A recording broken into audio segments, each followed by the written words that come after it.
feeling like I'm academics. Can't ride no Oh, I'm gonna share that. I'll be able to see.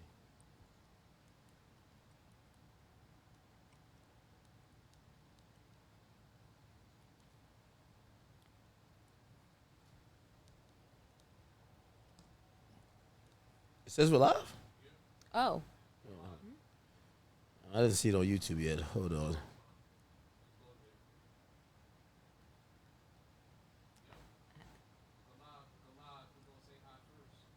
Oh, Peace. I see us on here. Everybody's like. Peace.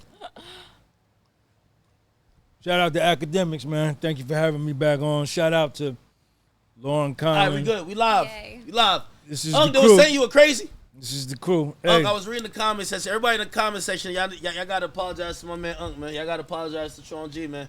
Yesterday, I'm reading the comments and it said, I ain't gonna lie, I think Unc a little bit too emotionally invested in this. He's not calling it fair. He's like, he's not telling the story. Diddy finna get railroaded, and today he's acquitted of the most serious charges. They only gave him the prostitution charges, and now you look like you're Oracle.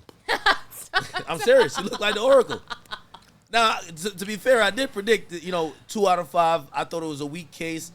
Me personally, I wasn't that convinced by Cassie's testimony. Mm-hmm. I think that not being there in the courtroom, though, seeing a pregnant woman waddle back and forth every time and kind of cry and doing the whole charade and talk about 11 years and some things, maybe, again, I'm outside the courtroom and also I'm a man, but I know how it could tug on someone's heartstrings. Hey, I was 19. I wasn't that seasoned at sex. Taught me how to do fellatio. He taught me this. He gave me that. He isolated me here. I could see how that could probably play in the minds of people who would say, well, that's a victim of some sort. Mm-hmm. Me, I chalk it up to a very toxic back and forth relationship. They both were cheaters. They both were abusers. Obviously, we're not equating it here. We're just saying that there was a lot of back and forth stuff.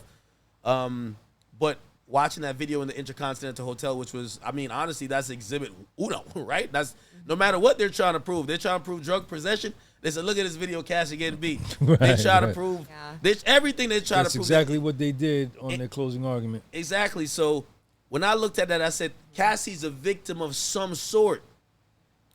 I don't know victim of what.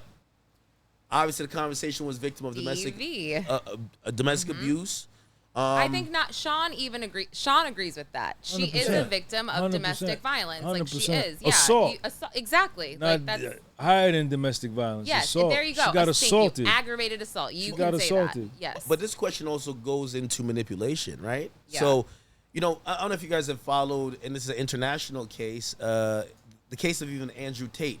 He's charged with, sex trafficking, human trafficking, everything like that. And basically, Tristan Tate.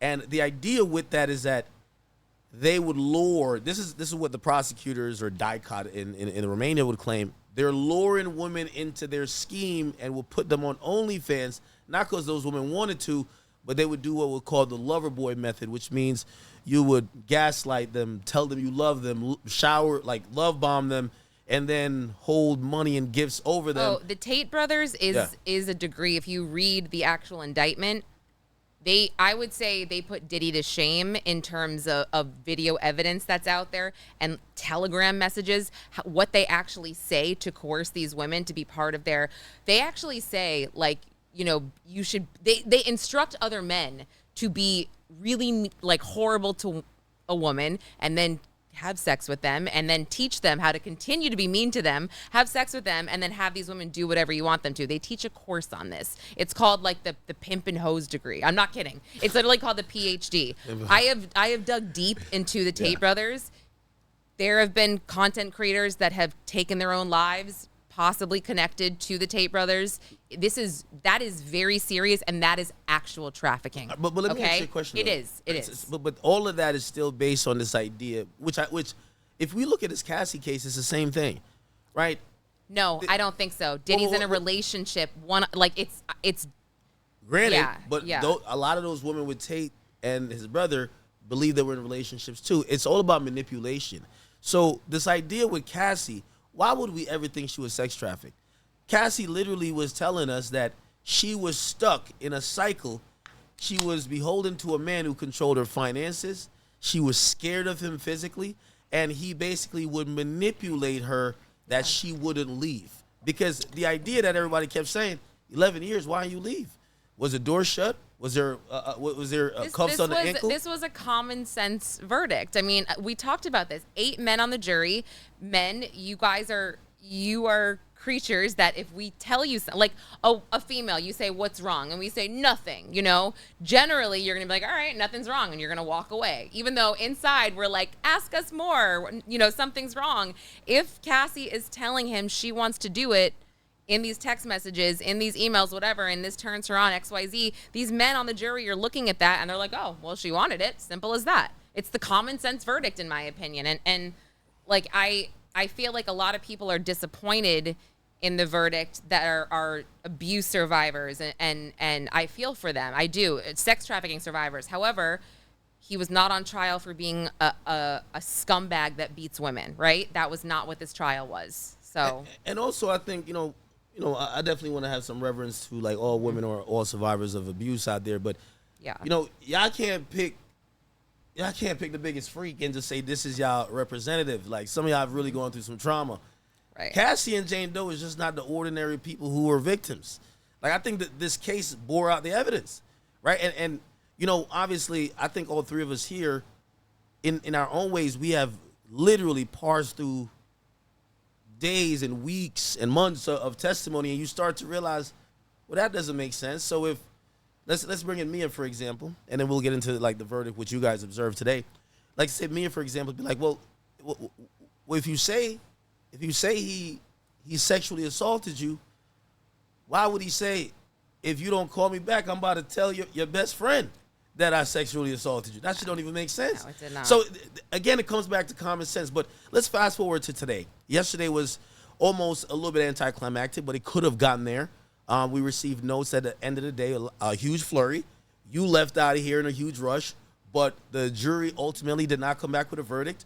We left yesterday, and we left off this broadcast with the thought that there could have been a verdict, but they were hung up on one charge, which was the racketeering. At the point of yesterday, and then we'll continue into today, your energy was a little bit off. You weren't feeling good. I could tell. Yeah, I was worried. I went home after leaving off of here, and then I looked at it, and I went and I pulled the indictment, and I said, if trafficking and prostitution are two of the predicate charges supporting the RICO, then he can't be guilty of both, because then it'd be an automatic conviction on count 1, right?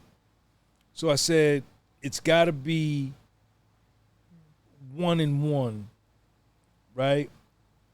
And hopefully it is just the prostitution, which carries the lowest sentencing guideline. And maybe they were hung up on the bribery, the drug possession with intent to distribute, the arson, the obstruction. And then when I was walking to court today, I said, it's got to be that. And I said, if they come back with a not guilty on the RICO, even if they come back with guilty on the prostitution, it'll still be a good thing for them. But I want to say last night I also went home and researched the subpoena. Cassie was, her phone and everything, her memoirs was subpoenaed by Puffy, by the defense. Because me and Lauren were going back and forth yesterday about was she subpoenaed, did she volunteer? Her memoir, everything that she owned that concerned the case got subpoenaed by Agnifilo. Her lawyer tried to get the subpoena thrown out, but was denied. Now, did she personally get subpoenaed? No. By the government? No, that is the answer. No, I'm telling you. Do you got any proof of that? Yes, because I asked them directly today. You asked who? I asked the NYPD agent behind me. I already knew the answer. I wouldn't come on here. What is the NYPD? The guy behind me who works with HSI, the guy in the courtroom. It's fine. The thing is, guys, I wouldn't be so confident. Do you think she engaged in a proffer? Like, there's multiple ways. I am not talking about that. We don't have to get into this. Either way, she was not subpoenaed by the government. That is, she was subpoenaed by the defense, sure, for all her financials and whatever. But when it came to the government, she did not have to testify. We don't have to go into it anymore. But that's just a fact. That's it. And no, so that's now not a fact. How is that a fact? Because you spoke with somebody. No, because everybody, you No, can ask anybody. that's not a fact. Okay, well, we don't have to get into it anymore. All right. Yeah. But that's. I think there's she some was not. nuances She there. was not she was not officially like, if you don't testify, we're gonna get a grand jury to indict you on X, Y. Like that's not. And by the way, I agree with you on that. I agree with you on that. I just believe that there's a million different ways to skin a cat, so to speak. But I do think there was some compelling. I will say this, just to not, stick on that point because we did argue about it. Yes, for a we're while. good. We can be. As you had said, and I was wondering, and I think Maureen Comey tried to make it in her rebuttal, and you had mentioned, and I heard many people mention, they said a bunch of New Yorkers and Mark Agnifilo, he spoke to common sense New Yorkers. And I think he's a New Maureen Yorker. Comey tried to make it a technicality thing. Hey, it's possession with intent to distribute, even if he gave one hit of the joint or one pill, which when you get that technical, it loses common sense because these laws on the books are, in a common sense way, meant to actually attack criminals, not basically get people in jail on technicalities. For 30 years. And it appears that today we got a common sense verdict. You guys were there. I want to, in both of you guys' words and from your experience from going in this morning, what's the energy? And whoever want to start. Would you guys Tell me about. I'm curious about the overflow. Tell me what was going on in there. If they were people nervous, The overflow was packed. People were standing up in the back. People were kneeling down. People were sitting on the floor. And this was what is about 10:16, 10:17 around that time. And how did they tell people in the overflow there's a note? Well, we were sitting there. The whole it starts at 9. So well, the overflow's got yeah. the TV on, and then you can hear the sound.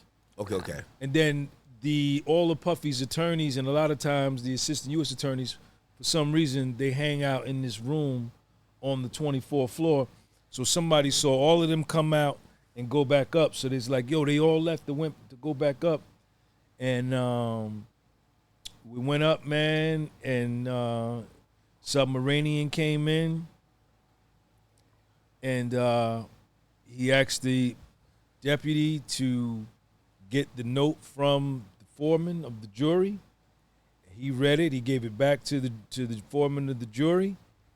And what was Diddy's demeanor? I read that he led his family in prayer today. Oh, that was before. I didn't see that part. Yeah, in the courtroom, it was like probably 8:50 maybe.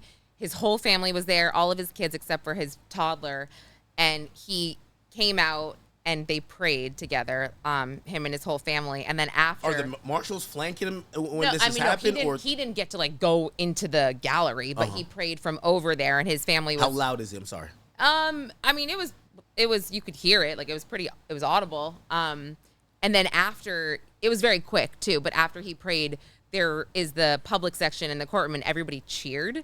That was really, everybody started clapping and cheering. And I was like, oh, that's after the verdict? No, after the prayer. Oh, after the prayer. That's why I was like, oh. And then we just were told, we got at 9 o'clock, we're all kind of sitting there, and I was like, I don't know what to do, if I should go outside. I'm kind of nervous. And then we got I saw the deputy clerk come in, and I knew something was going down. It was crazy, yeah, man. I knew it, but we didn't know that it was a verdict because the jury had only been in there for 52 minutes. The note came in at 9:52. So we're like, how did they go from what they said was yesterday? I don't know if it was, they said that there were unpersuadable opinions on both sides. Yeah. Those were their exact words. So I think many of us were like, wait, in 52 minutes, they figured out how to, okay.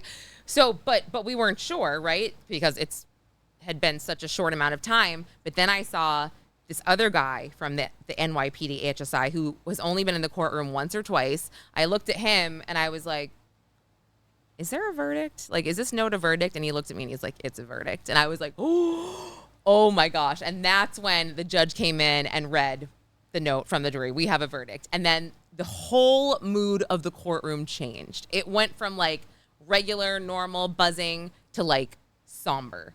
silent. Quiet. Oh. You can hear a pin drop. I mean, even the press was like squeezing each other's hands. Like, it was weird. It was like, how is it in the overflow room? Is it quiet there too?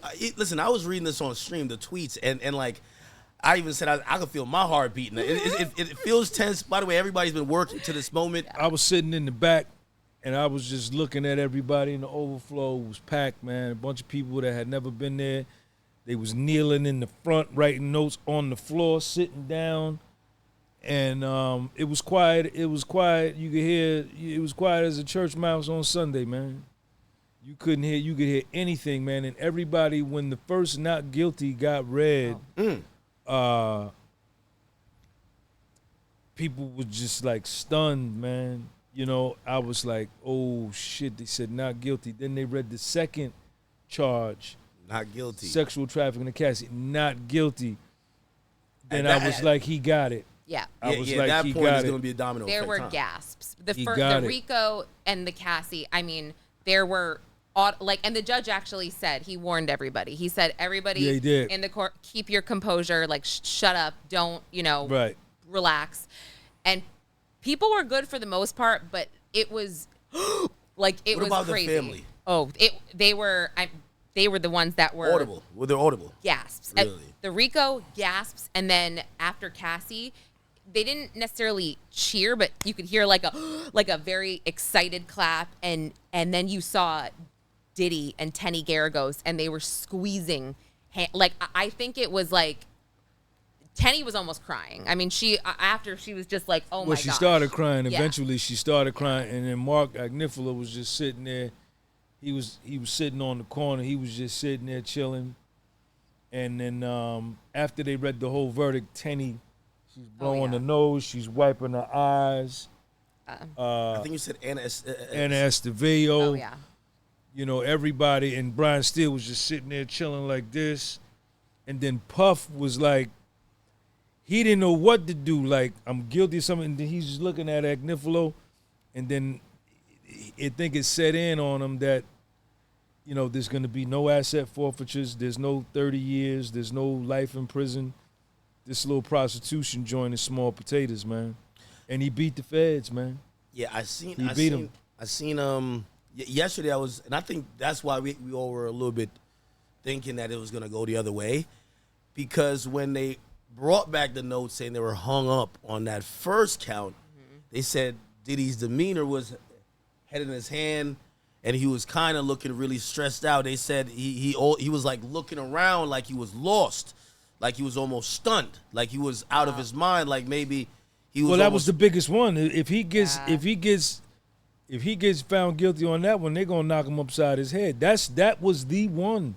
I mean, so I talked to some people that were present for that moment yesterday, and You didn't get to talk to a juror? I know you were trying.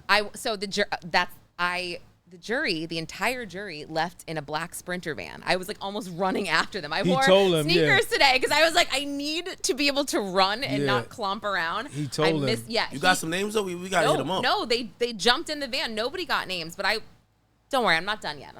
But they said yesterday that Xavier McDonald, all of his attorneys surrounded him to block him from people seeing him, and people I spoke to on the side of the government, okay, actually said to me, they're like off the record, whatever. So I'm not saying names, but they're like, it was a really sad moment. Like, What do you mean? Sad what? Like, when he found out the jury was hung on everything but the one charge, and I think this is where it kind of the mood. Everybody came was from. worried. Everybody's like, they I were spoke to some rubbing his people. back, kind of, and they blocked him off. And for someone on the government side to say, yeah, it was kind of sad. I was like, geez. And then Really? And then when they read off the verdict, his head was in his hands. He was going like this to the jury, thanking them. But I will say, after Mark Agnifilo stood up and basically said that he deserves to go home, he's been acquitted of the most serious defenses here.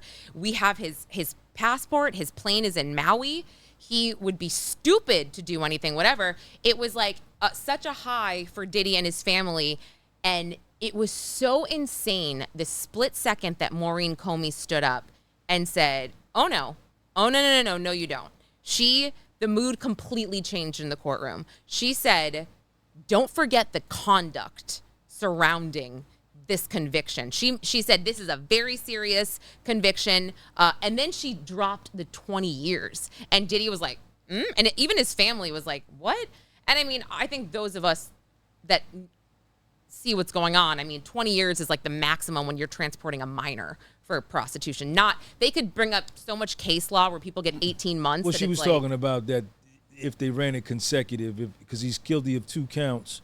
Which will probably run right. But so if you run them consecutive, it'll be 20. But they'll run them concurrent. He has a category 0 criminal history. He's going to probably get time served. Hey, by the way, I think you were absolutely correct. You said it here. You know, a lot of people. I think what a lot of people are giving you credit for. You said you sat in that trial. You talked about your preconceived notion, what you saw in the media. Then you said what you saw in that courtroom. And some people are like, yeah, maybe he's a little bit biased. Maybe he's just a pro-Puff guy. But even when we spoke about Mark Agnifilo and his closing, you know, 50's online saying, yo, good job, shithead. You just got your man 20 years, because it played very – we didn't know how that tone took, because it was clearly sarcastic. But it was sarcastic in the tone of, yo – y'all gonna send? Wait! They took the baby all off the street. Y'all, streets are safe, and they were playing to. They were playing to. They were using sarcasm to play to the common sense of people, and didn't call no witnesses. And you guys admitted the jury was chuckling a little bit, like they were like, yeah, that's crazy. And one of the women was laughing. One of the women was laughing, and that's where I got so confused yesterday, you guys. I thought that, again, people that can crap on his closing, you know, I don't know the jury like he does. I assume they had an attorney, they had someone on their team watching the jury at all times, because that's what they do. So it's like we had to trust that he knew what he was doing, right? And they seemed to be so engaged that I was like, how could they come back? I mean, but I remember yesterday I was like, there's still a slight chance that maybe it's not guilty, but the way everybody's acting and talking, you know, I don't know. It was, I can't, I'm still, like, I was shaking when I got out. I was shaking. Puffy got down on the floor. Puff got on the floor yeah. and started praying, put his knees on the floor and was praying in the chair. Tenny is crying. Tenny's hugging Mark. Nicole Westmoreland's hugging Anna Esteveo. Xavier Donaldson, Magnifilo's hugging Brian Steele. I mean, and then Comey is the first to walk out as the leader of the AUSAs, assistant U.S. attorneys, instead of waiting and letting her crew go out first and take the back and follow them out. She dips, and then she was smiling. She put on a face. They all dip behind her. You know, Anna Esteveo is crying. Tenny Garagos is crying. And Puffy is, they won't. What was his mom doing? I mean, she is tears. No, I told you, she's really chilling. stoic. She really doesn't. No outbursts. Nothing. No, thank you, Jesus. No. There's nothing like chill. that from Janice. But I heard the son showed up with some bad things. You know. Oh, they had some girlfriends that were very beautiful. Oh, okay. Okay. Very beautiful. I was like, Christian was holding his girlfriend's hand. Justin wasn't holding hands, but Christian's girlfriend, I noticed right away, like, just beautiful skin, beautiful, just really pretty. Oh yeah, I know. I don't know Dark names, girl, right? but yes. Puffy was trying to hug his lawyers, but the marshals stepped in and grabbed him and said, "Nah, Really? yeah." So they wasn't gonna let him do too much. No, they couldn't. No, you still in custody, right? You still in federal custody, and then they let him out, and then when you open up that side door to wherever he goes, you could see him just going. He was happy, man. And Driscoll and Agnifilo had one of those loud pat on the back hugs. That was the first hug that happened between the lawyers. Yeah, they all of a sudden everybody was talking, and it caused you to like look over towards them, because they had this hug where they're like they were just so happy after seeing them so somber yesterday, and you know, everything that was just going on. It's just like everything changed. But I will say, Maureen Comey it was very clear she was really not taking it as a loss. Like, the way she acted, she was just like, nah, This is not an L. This is not an L. He's got the drugs. He Yeah. has drugs. This case is surrounded by drugs. Yeah, but he just got acquitted of that, baby girl. And that's what Mark said. Oh, exactly. his behavior and his everything that she was saying to try to keep this man at MDC, and the judge asked him, said, "Puffy, you want to go back to MDC?" He said, God. That was Hell no. such a moment. The judge laughed. He actually said, "Mr. Combs." he was gonna let him go. I honestly, that's I thought what he it was seemed- gonna overrule Comey and say, "Man, go on, man, get up out of here." He was man. laughing. Because He was Mark like, then stood back and said, the judge says, "Do you want him to go home today?" Judge was like, Mark was like, "Yeah, now.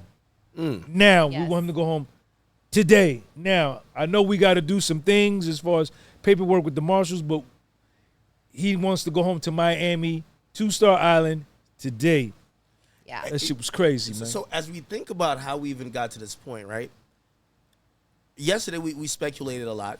I think we probably speculated on the opposite side of this. I think today we could probably, and I don't know if you guys heard anything in the court.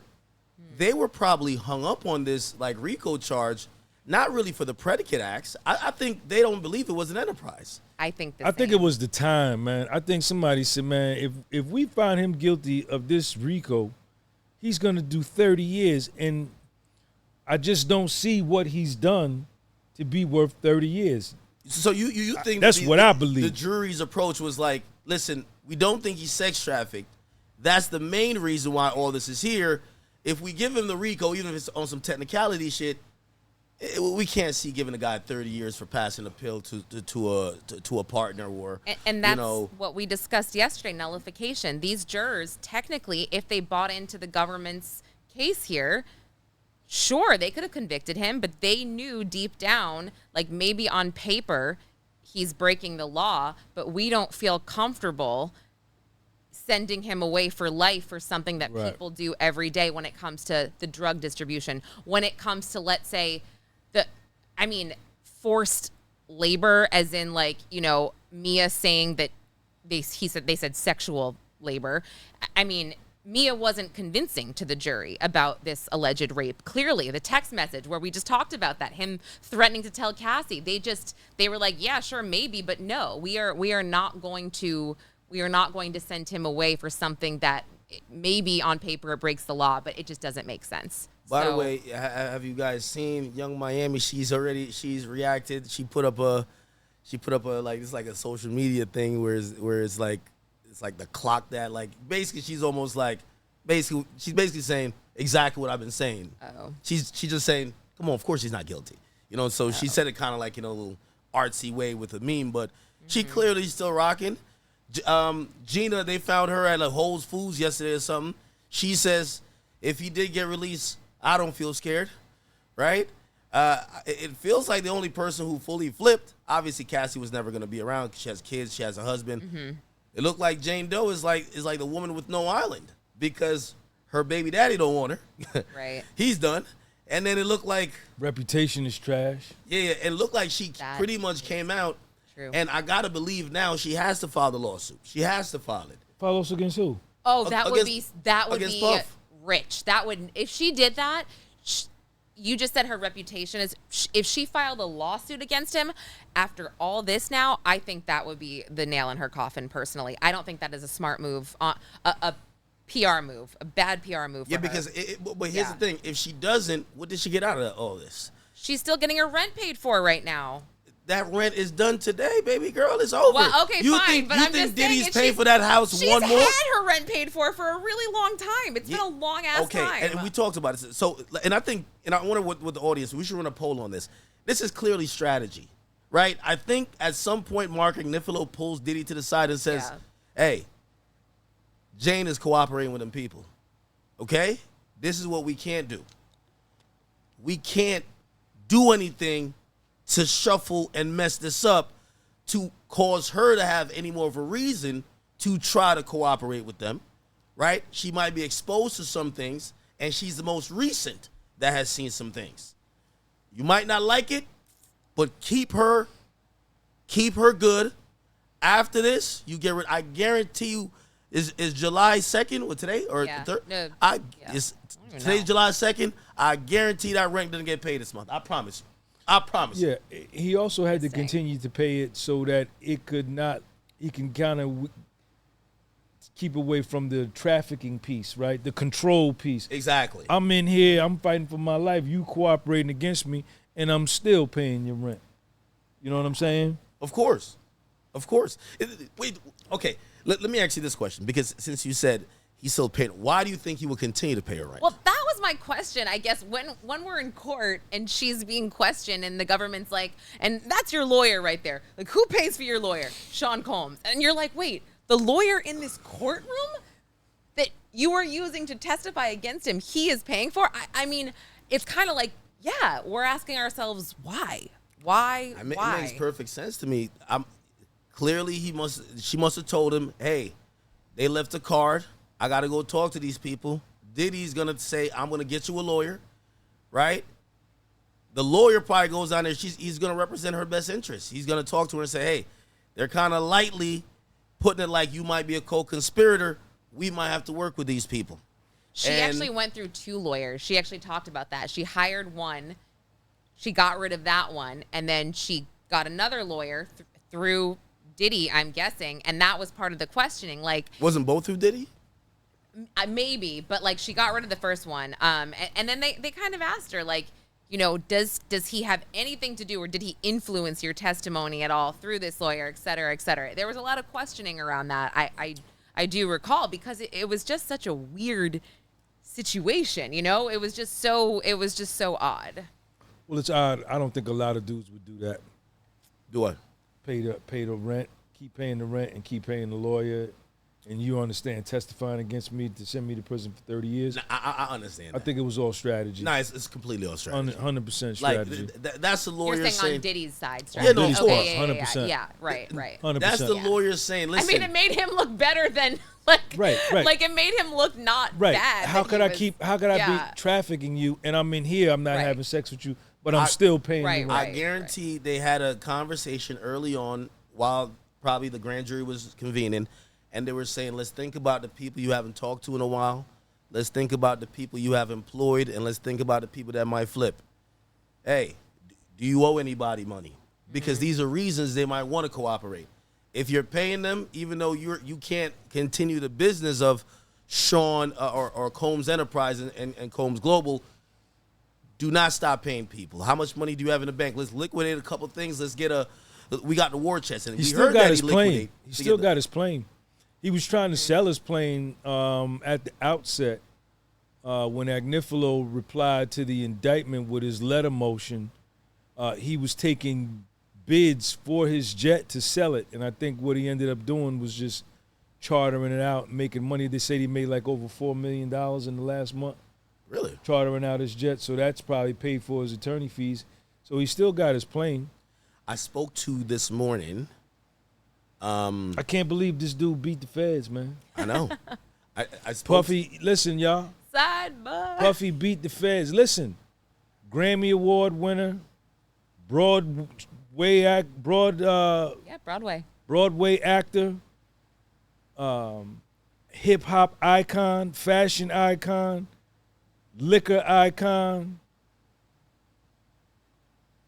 foundational Black American from Harlem, to go from nothing to a billionaire.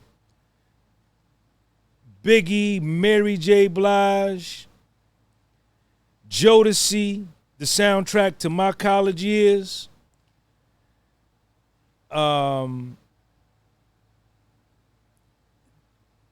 Nice looking guy, I'm not a gay man.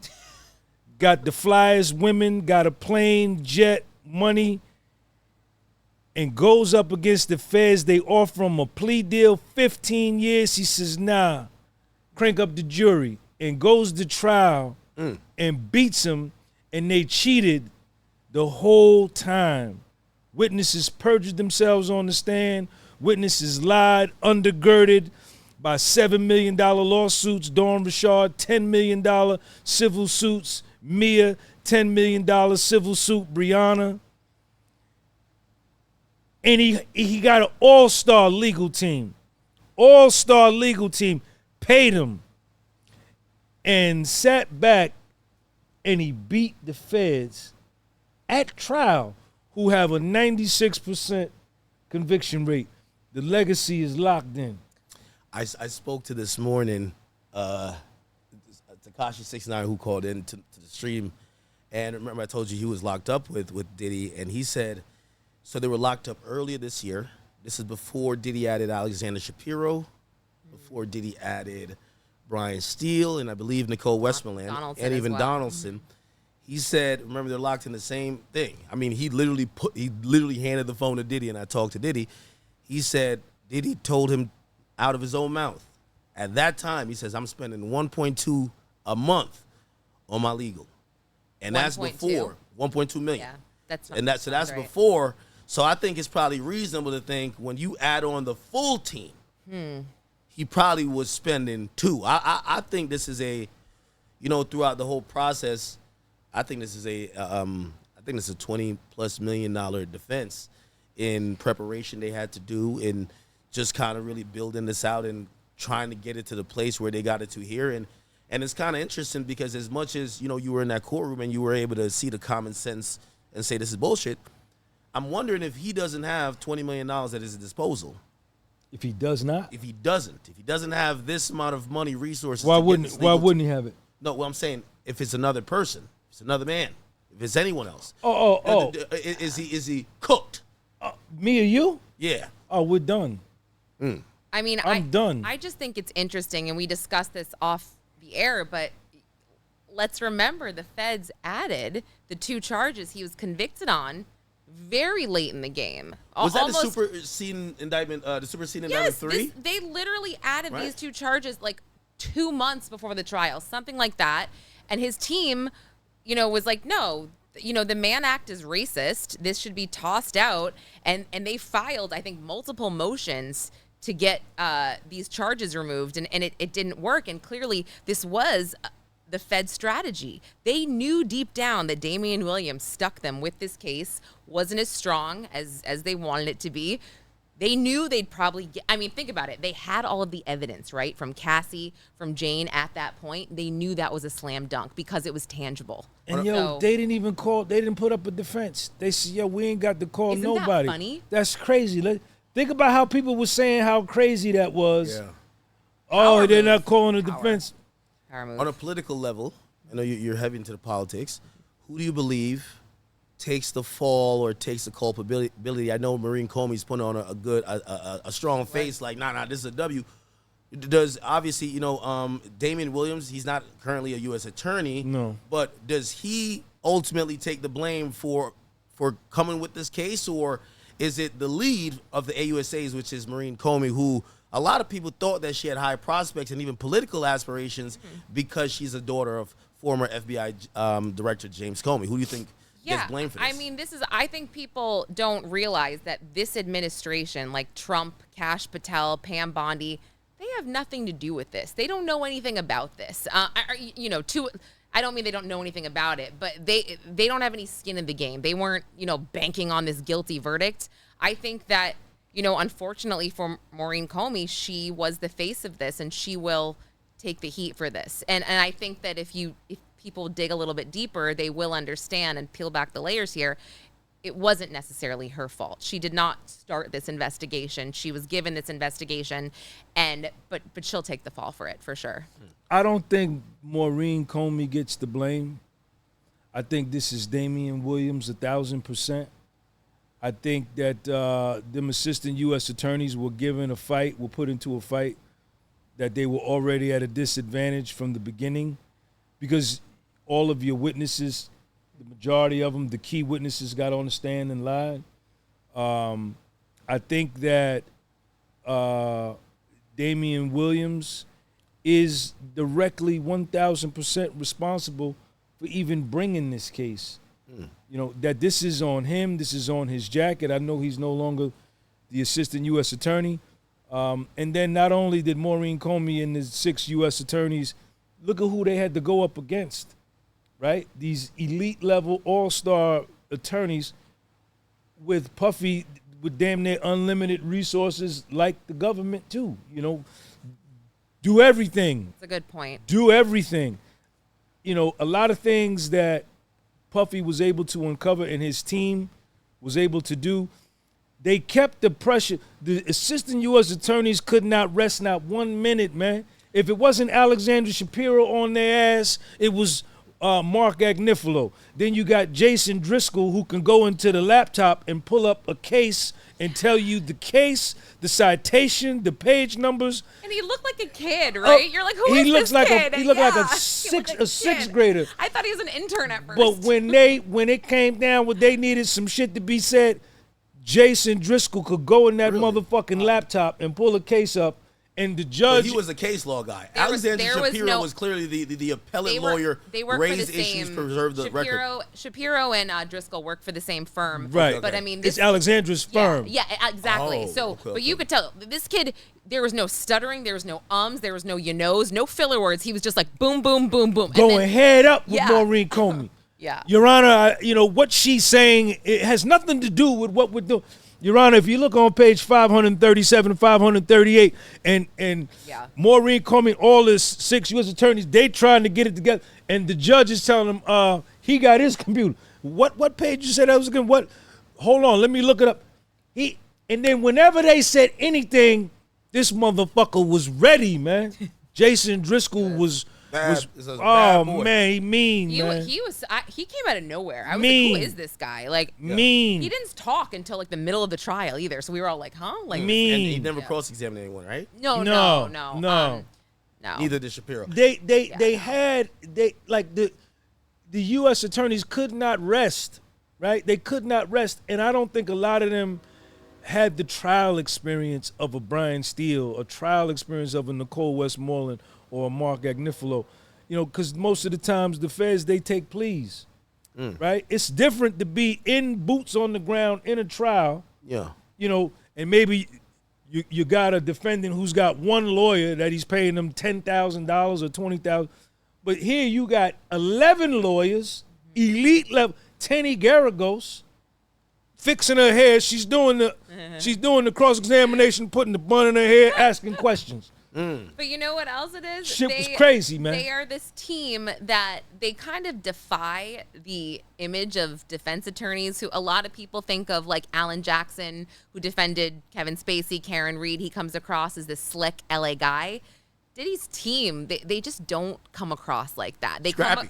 they come across as just human beings, genuine. I'd say that the quote unquote slickest of them maybe is Steele? Brian. Exactly, like maybe, but even Brian Steele's not like this slick. He's like a nice guy, and I think that also they connected with the jury in that way because you have the AUSAs that come in, and this is not me saying this. Someone else said this in the press room. They said they look like pilgrims almost. It just They all I know wore black. I did not say that. I'm not saying the assistant it, but U.S. attorneys, yes, right? yes, and It I looked was like it looked like they was going to a funeral. They all wore black every. or Navy, and you've got every the day. defense. Yeah, they come in. The defense comes Every in, day. relatable. They're connecting with the jury. It's just don't it's diss the different. black outfits now, 'cause I like wearing black. Yeah, I Hey, do and let me too, read a but- couple of donations, and I have Yeah. I have a question, because Uncle said this a lot, but you're the only one that said it. And I want you to respond in a second. But let me just read it. Tsunu Okashi, thank you for the 10, says KK and D-Rock deserve a bag for not flipping. And Darskin Germain, I see my boy says, imagine a Diddy freak off on OnlyFans, legendary. Oh my God. And I missed the other donation, but I'll circle back to it. What I did want to ask was this.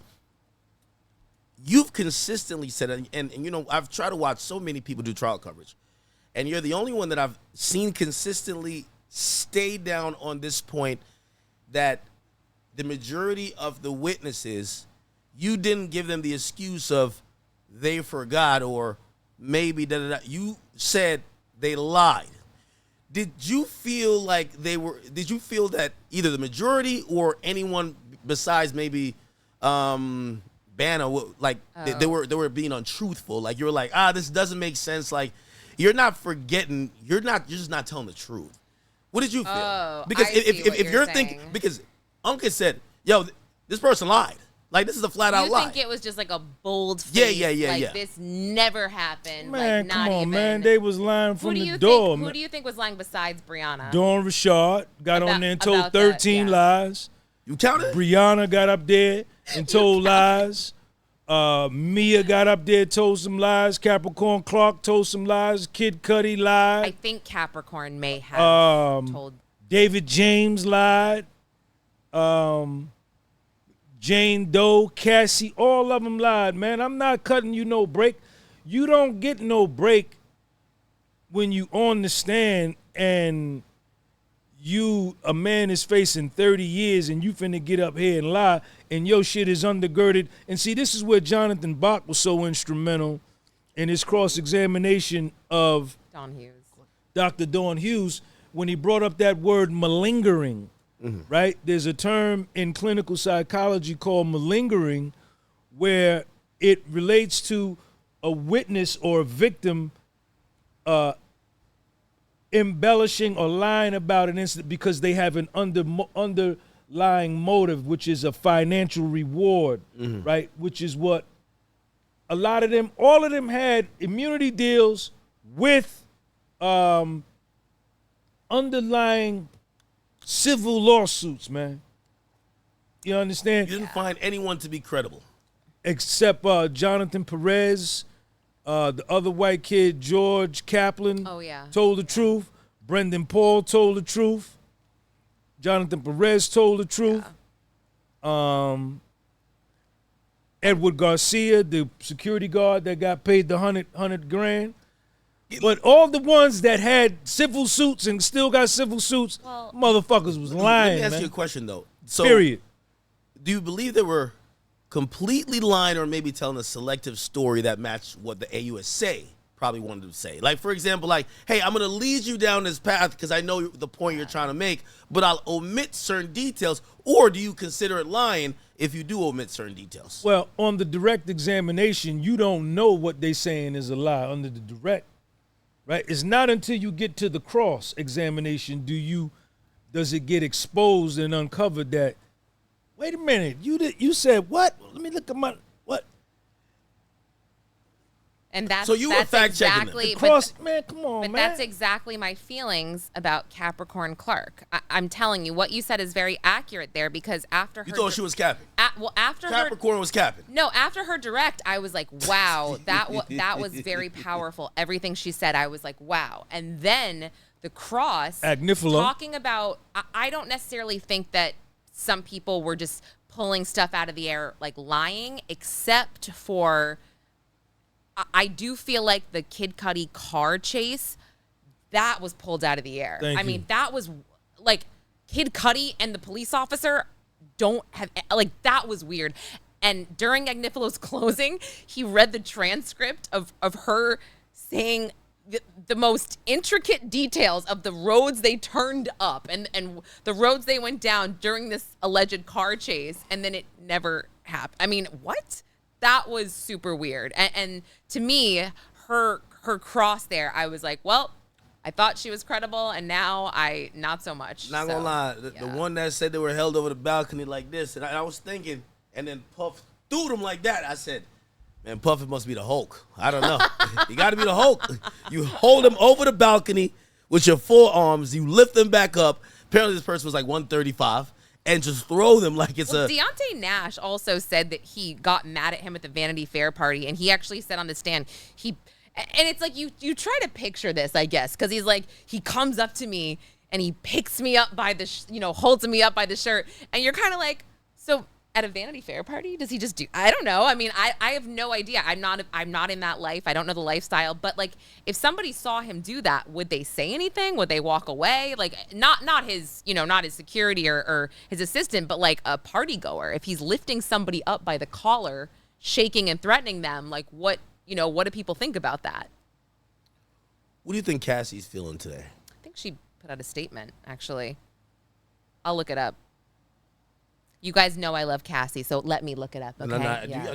You know you love Cassie, but do you believe Cassie is feeling that there is justice? Because, again, remember, even going back to her original statement, Cassie never, ever claimed she was sex trafficked, she claimed she was a victim of domestic violence. So after seeing that she is getting some justice because Puff is guilty of prostitution in regards to Cassie and others for that time period. Do you think she's saying that is the justice and the appropriate justice for I went through, or do you think she now reflects I got sex trafficked? Do you want me to read her statement from Doug Wigder? So he was outside of the courthouse, and he said, this entire criminal process started when our client, Cassie Ventura, had the courage to file her civil complaint in November of 2023. Although the jury did not find Combs guilty of sex trafficking Cassie beyond a reasonable doubt, she paved the way for a jury to find him guilty of transportation to engage in prostitution. And he went on to praise Cassie's mark on both the entertainment industry and the fight for justice by coming forward with her experience, highlighting her exemplary courage and unquestionable strength. And then he said, this case proved that change is long overdue and we will continue to fight on behalf of survivors. And then he also added Cassie is in a, quote, good place and, quote, pleased that her ex is facing substantial jail time while being held responsible for 2 federal crimes. I put those in quotes because page 6 put it in quotes. Cassie, get up out of here, man. Get up out of here, Cassie. You got on the stand and you testified against your friend of 11 years in front of his mother and his family, a man that helped you. And you got on the stand and he was facing 30 years to life, and you cooperated with the government against him. Get your ass up out of here. Did Cassie ever come across like maybe a slight bit on, like, again, she obviously cooperated. Gina didn't come, Cassie. Gina didn't come. Hey, Cassie, Gina didn't come. Shout out to Gina. Gina was at Whole Foods. She was jealous of Gina. Oh, yeah, she was. Oh, that was not Gina didn't come, a secret. Cassie. That was not a secret. Cassie was very open about being jealous of Gina. Same with Jane. And Kim Porter. They all were jealous of Gina. Gina must really, I don't know. What's Diddy your thoughts has on a Gina? soft spot for Gina. Gina, hey, Gina, you money, girl. Young Miami. You money. Jane Doe, I don't know what you finna do. Bad work. I don't know what you finna do. Your stock then went down to Dollar Tree level. Your stock is at Dollar Tree level. For all of the care and, you know, compassion that you have for Cassie, why not that? Why none of that for Jane? No, it's not that I don't have it's not that I don't why know did how it to move you the same way? Well, I don't know how to relay it. I mean, there were elements of Jane's testimony where I did feel like she really loved Diddy and she was hurting inside. There is no doubt about that, right? But again, we're in federal court, right? So it felt like we're listening to, again, just somebody having relationship issues and having this struggle. And so, yeah, I felt for her to that degree. But then when you know, and she's talking about vomiting in between having sex with escorts, and I think that people can judge and judge when they're not in those positions, right? And so I'm not trying to do that. It was just very obvious to me that she was different than Cassie in terms of really being transactional and openly saying that she was jealous. She was just a sex worker? But no, I mean, she openly was saying that she was jealous of Young Miami getting a car, of getting like Chanel bags, and then she would be like, yeah, well, I'm the one. It was kind of like, I'm the one doing the freak off, so like, why don't I get that type of thing? That's what it sounded like, and clearly the jury probably saw it the same way. Watching. Young Miami got the Chanel bag, and Jane Doe got the Bottega bag, and then Bottega is not Chanel, right? It is not Chanel. Who crossed? How much a Bottega joint cost? It's like $2,000. Chanel's like really? up Okay. $7,000. Tenny asked her, well, how much does a Tenny? See, Jane Doe, when you talk about Young Miami, you might as well get ready. She finna pull her pistol out and start shooting. Oh, she was tight. Man, she got her whole body language shrunk down. And once Tenny saw that, Tenny started turning the screw. Yeah. Says, well, how much does a Chanel bag cost? Jane Doe said to Tenny on the stand, "You must know, you probably got one." Oh, really? Getting at Tenny, right? Yeah. Oh, she was getting a little sassy on Yeah, that. with You don't Tenny. remember that? It was With- so with- No, I don't know how he crazy. played out in With court. Puffy's lawyer. So Tenny Bob the Weave, the Tenny came back and says, "Well, how much does a Bottega Tenny bag goes, cost?" actually, I don't. Like, she was so like, I don't. Tenny came back and said, "Well, how much does a Bottega bag cost?" And Jane Doe said, "However much my body cost." Ooh. She said, yeah, how much is my body worth? And then, Which means that if you want some of this kitty cat, you gonna pay. and you know, You there gonna was, pay. she literally, after that, the judge scolded On Jane. the stand. Scolded Jane on the stand. Yes, she Yeah, did. Yes, she yeah. did. She got scolded. The Judge Submaranian told her, he said, "Excuse me," and she looked up and he says, "Listen, you can't be disrespectful like that in this courtroom. You have to have some level of decorum." And she says, "Okay." And then what? Then she asked for a break. Then she asked for a break. Then Jane Doe says, "Sidebar." Yeah, She basically. called her, Jane Doe called her own sidebar. Yeah. Jane Doe said, "I need some time." Sidebar. So wait, so she was. She up there fake ass crying. "Hey, Jane Doe, get your ass up out of here." No, I He think, beat the I think feds, she Jane had, So Doe. she had was so feelings, triggered by Young Miami. But Oh, she man. had her own feelings. But my point was the way that she acted, it was almost like, well, I guess I'll do these freak offs because, you know, maybe I'll get the bag. Maybe I'll get, because that's the way it came across. But yeah, I of course I She was felt doing bad. freak offs like, to be on yachts and stuff. Yo, that's some desperate well, shit. I don't necessarily know if that's why. She wanted but to did do it for a come Turks across, trip. I like- remember she was mad about the Turks trip, Yes. right? Oh man, she took pictures. Puffy gave Young Miami a bouquet of flowers. Yeah. She screenshot it, Yeah. sent it to Puff, and said hers is bigger than mine. What? You ain't give Yes, me no flowers yes, like that. Yes. And then you got her the diamond necklace and the bracelet. You only bought me the bracelet. Mm-hmm. Get your ass back here from that trip with her. Puff cut the trip short and flew back. Did he? Yeah, Oh, he did. yeah. Oh, yeah. Yes, he did. Totally. Yes, he did. But why did he cut the trip short? Because Jane Doe told him to come back. Did he get her the necklace as well then?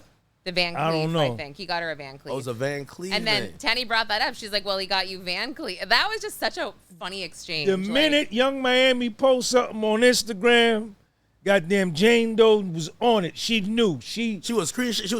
screenshot queen. Man, shout out to Carisha in South Florida, Dade County. Oh man. She was jealous of Young Miami. Oh, she had him boy. hot and bothered, huh? Ooh-wee.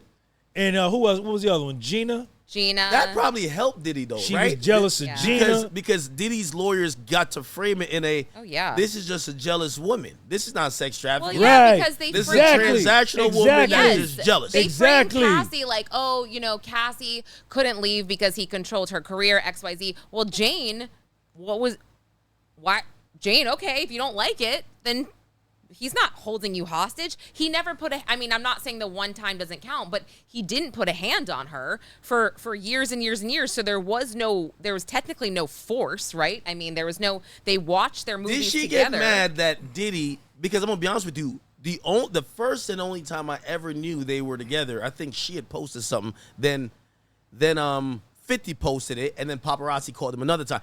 Was she upset that Diddy was doing interviews with Young Miami? Diddy was openly posting Young Miami. Yeah. Did she wanted to get Of course, clean. she was so jealous. He wouldn't Yes. let her post nothing with him and her. Yes. Oh, I would think it would be the opposite, that maybe she wouldn't want to post it because she has a famous baby daddy and she doesn't want to No. mess up that child support money. She took a picture of them out to eat one time and posted Yeah. it. He made her take it down. Don't you Yeah. post that? Take it down. Oh, and by the way, in 12 minutes, he will be back in court, and I believe the judge will rule whether or not he can be granted the $1 million bail. Why not just give the same package you gave before? Like, just get out of jail, man. Hey, take the 50 again, man. Just let me out of jail now, man. Because honestly, if he gets out, I really don't think he returns back to jail. I think what's gonna happen whenever sentencing comes around, they're just gonna give him time served. As long as he doesn't, and I think they're gonna be on his ass to see, hey, is he back on the 2C? Is he back on the free calls? But if he's stayed, it's gonna take about like 3 months for a probation report to see what his sentence should be and figure out the sentencing time. If he's up in Star Island, no problems, doesn't do anything, and they don't find more guns, prostitutes, or whatever else, I think that Judge Submaranian, such a fair judge, I think he's gonna be like, I'm not gonna give you 6 months or like, yo, time served, man. Well, Maureen Comey. Well, oh, she's when on he it. when he gets this 2-Star Island, the probation officer either is going to come out to 2-Star Island and interview him and do an inspection, or he's going to have to go to the District of South Florida, check in with a probation officer. And you're right. If he does everything right, it'll be to his credit. But you can best believe that from Maureen Comey's comments today in the courtroom, she's going to be asking for the high end of the guideline range, which is 120 Is she grasping at months. straws trying to get a on face value win, maybe even if it's, he got 5 years, right? Because I think there's almost like what did he get sentenced? And if his time served, it just looks like a blanket win for him. If you got him 5 years, right, you could at least hang your hat on that to say, hey, some of these witnesses didn't show up. He ain't doing no 5 years. I've got the letter here. I'm on the docket. I have Alexandra's letter, which will be read. And oh goodness, there is a letter by victim 1 that was sent to the judge, which that's Cassie. My goodness! Isn't that her lawyer wrote it on her behalf, right? Let me see. Well, let's see if is it long or it's pretty short. Yeah. It just says, they respectfully request that the court deny Mr. Combs to be released pending his sentencing on his 2 convictions under XYZ pursuant to the Bail Reform Act. Detention is mandatory post-conviction on these charges, and Ms. Ventura believes that Mr. Combs is likely to pose a danger to the victims who testified in this case, including herself, this is the girl, Cassie. well as the community. We thank the court for its time and attention to this matter. Deontay Nash wrote a letter as well. Yeah. This how you getting down, Cassie? You doing it like that? Oh, boy. All right. Sorry, All Sean. Sean, oh my gosh. Who's going to deal with you I going gotta save forward? this letter right now. Oh my She gosh. married, so Yeah, well, let's see she's who going to have to else. stay. Let me see who else. This how you do your friends, Cassie? Letter to victim 1, and then there's there's the government's letter as to why. Yeah. What did the government say? Because, oh gosh. Oh God. I mean, I won't read the whole thing. It's just saying, the government respectfully submits this letter following the jury, following a 7-week. Okay, background. So they give a background. Over the course of 7 weeks, the jury heard evidence of the defendant's violence, interstate transportation of numerous individuals for prostitution, drug use, and distribution. This is not things he was found. Things he was hold acquitted on. for. I'm trying to let me just download it because I can't read it all. Okay, here we go.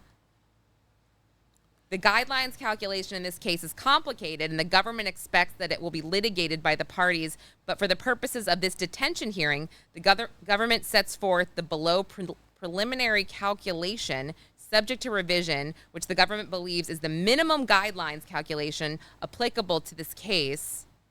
So they cite a bunch of case law, and they say because the offense involved more than one victim, Chapter 3, Part D is applied as if the promoting of a commercial sex act or prohibited sexual conduct. Okay, blah, blah, blah, blah, blah. What are they asking? This is, guys, this is... Yeah, no, I know. It's 8 pages. I can't do this. Pretty lengthy, right? Conclusion, for the reasons set forth above, the defendant's continued detention is required under the Bail Reform Act. Accordingly, the defendant's application for bail pending sentencing should be denied. And then Shapiro sent her letter in. I mean, I can post all these on Twitter, but 8 pages. I just want to see how long the defense's letter is, because 8 pages is. It's going to come down to the Judge Submarinian. He's going to make the decision. He can overrule all of that, and he can say, go home. If he denies Puffy the right to go home. Oh, yeah, the defense is 6 pages. I don't believe he's going to let Diddy go home off the fact that I think he's a fair judge, but he's a give and take judge from what I've seen. He's a judge that when he gives a little to the defense, I think that's true. He gives a little to the prosecutors, and he tries to do that. He tries to do that to kind of maintain fairness. I think after the verdict was read, I think the prosecutors are desperate, and he knows they're desperate, and I think he wants to be fair to say, yeah, this is a whole lot of bullshit, but we're going to give them a little hey, you're gonna have to wait 2-3 months. You walking out of the courtroom today, it's Agnifilo stood up in the courtroom and told them, Your Honor, this man was tried and he was acquitted of one of the most serious charges on the books that would have given him life in prison. The jury gave him his life back. The SEX trafficking, he was acquitted. The two most serious charges that could have landed him in prison for life, that the jury of his peers found him not guilty, gave him his life back. His family is here. Any 3 or any 5 of them can sign a $1 million bond. Oh, do you want me to read that? And that that's in their letter as well, too, right? I just got to the last page. He will come back. He does not pose a flight risk on the whatever conditions you want, that he remain in Miami, L.A., or New York, pending sentences. Let this man go home to his family. So the proposed release conditions are $1 million bond co-signed by Sean Combs, his mother, his sister, and the mother of his oldest daughter. That's Sarah Chapman. Mr. Combs' travel will be restricted to the Southern District of Florida, Central District of California, and the SDNY to attend court and meet with his counsel, as well as the Eastern District of New York or the District of New Jersey, to the extent that his travel to and from New York involves an airport in those districts. Mr. Combs' passport surrendered to pretrial services, drug testing as ordered by pretrial services. That's big. I did believe that he is a drug addict. I do believe that. And then all other standard conditions of pretrial supervision. Hey, by the way, prophetess, thank you for the 10. She says, God showed his grace, love, and mercy. Those women were greedy and weren't forced to stay. Jane was disgraceful for lying. Accountability, ladies. And men, beware. By the way, this is a woman saying this. She says, free that man expeditiously. Cassie, please sit down. Oh, I mean, I don't agree with just dragging everybody. That's the women. And I know that everybody sees things differently. I think feel like there's some women Cassie, I just don't like the beating.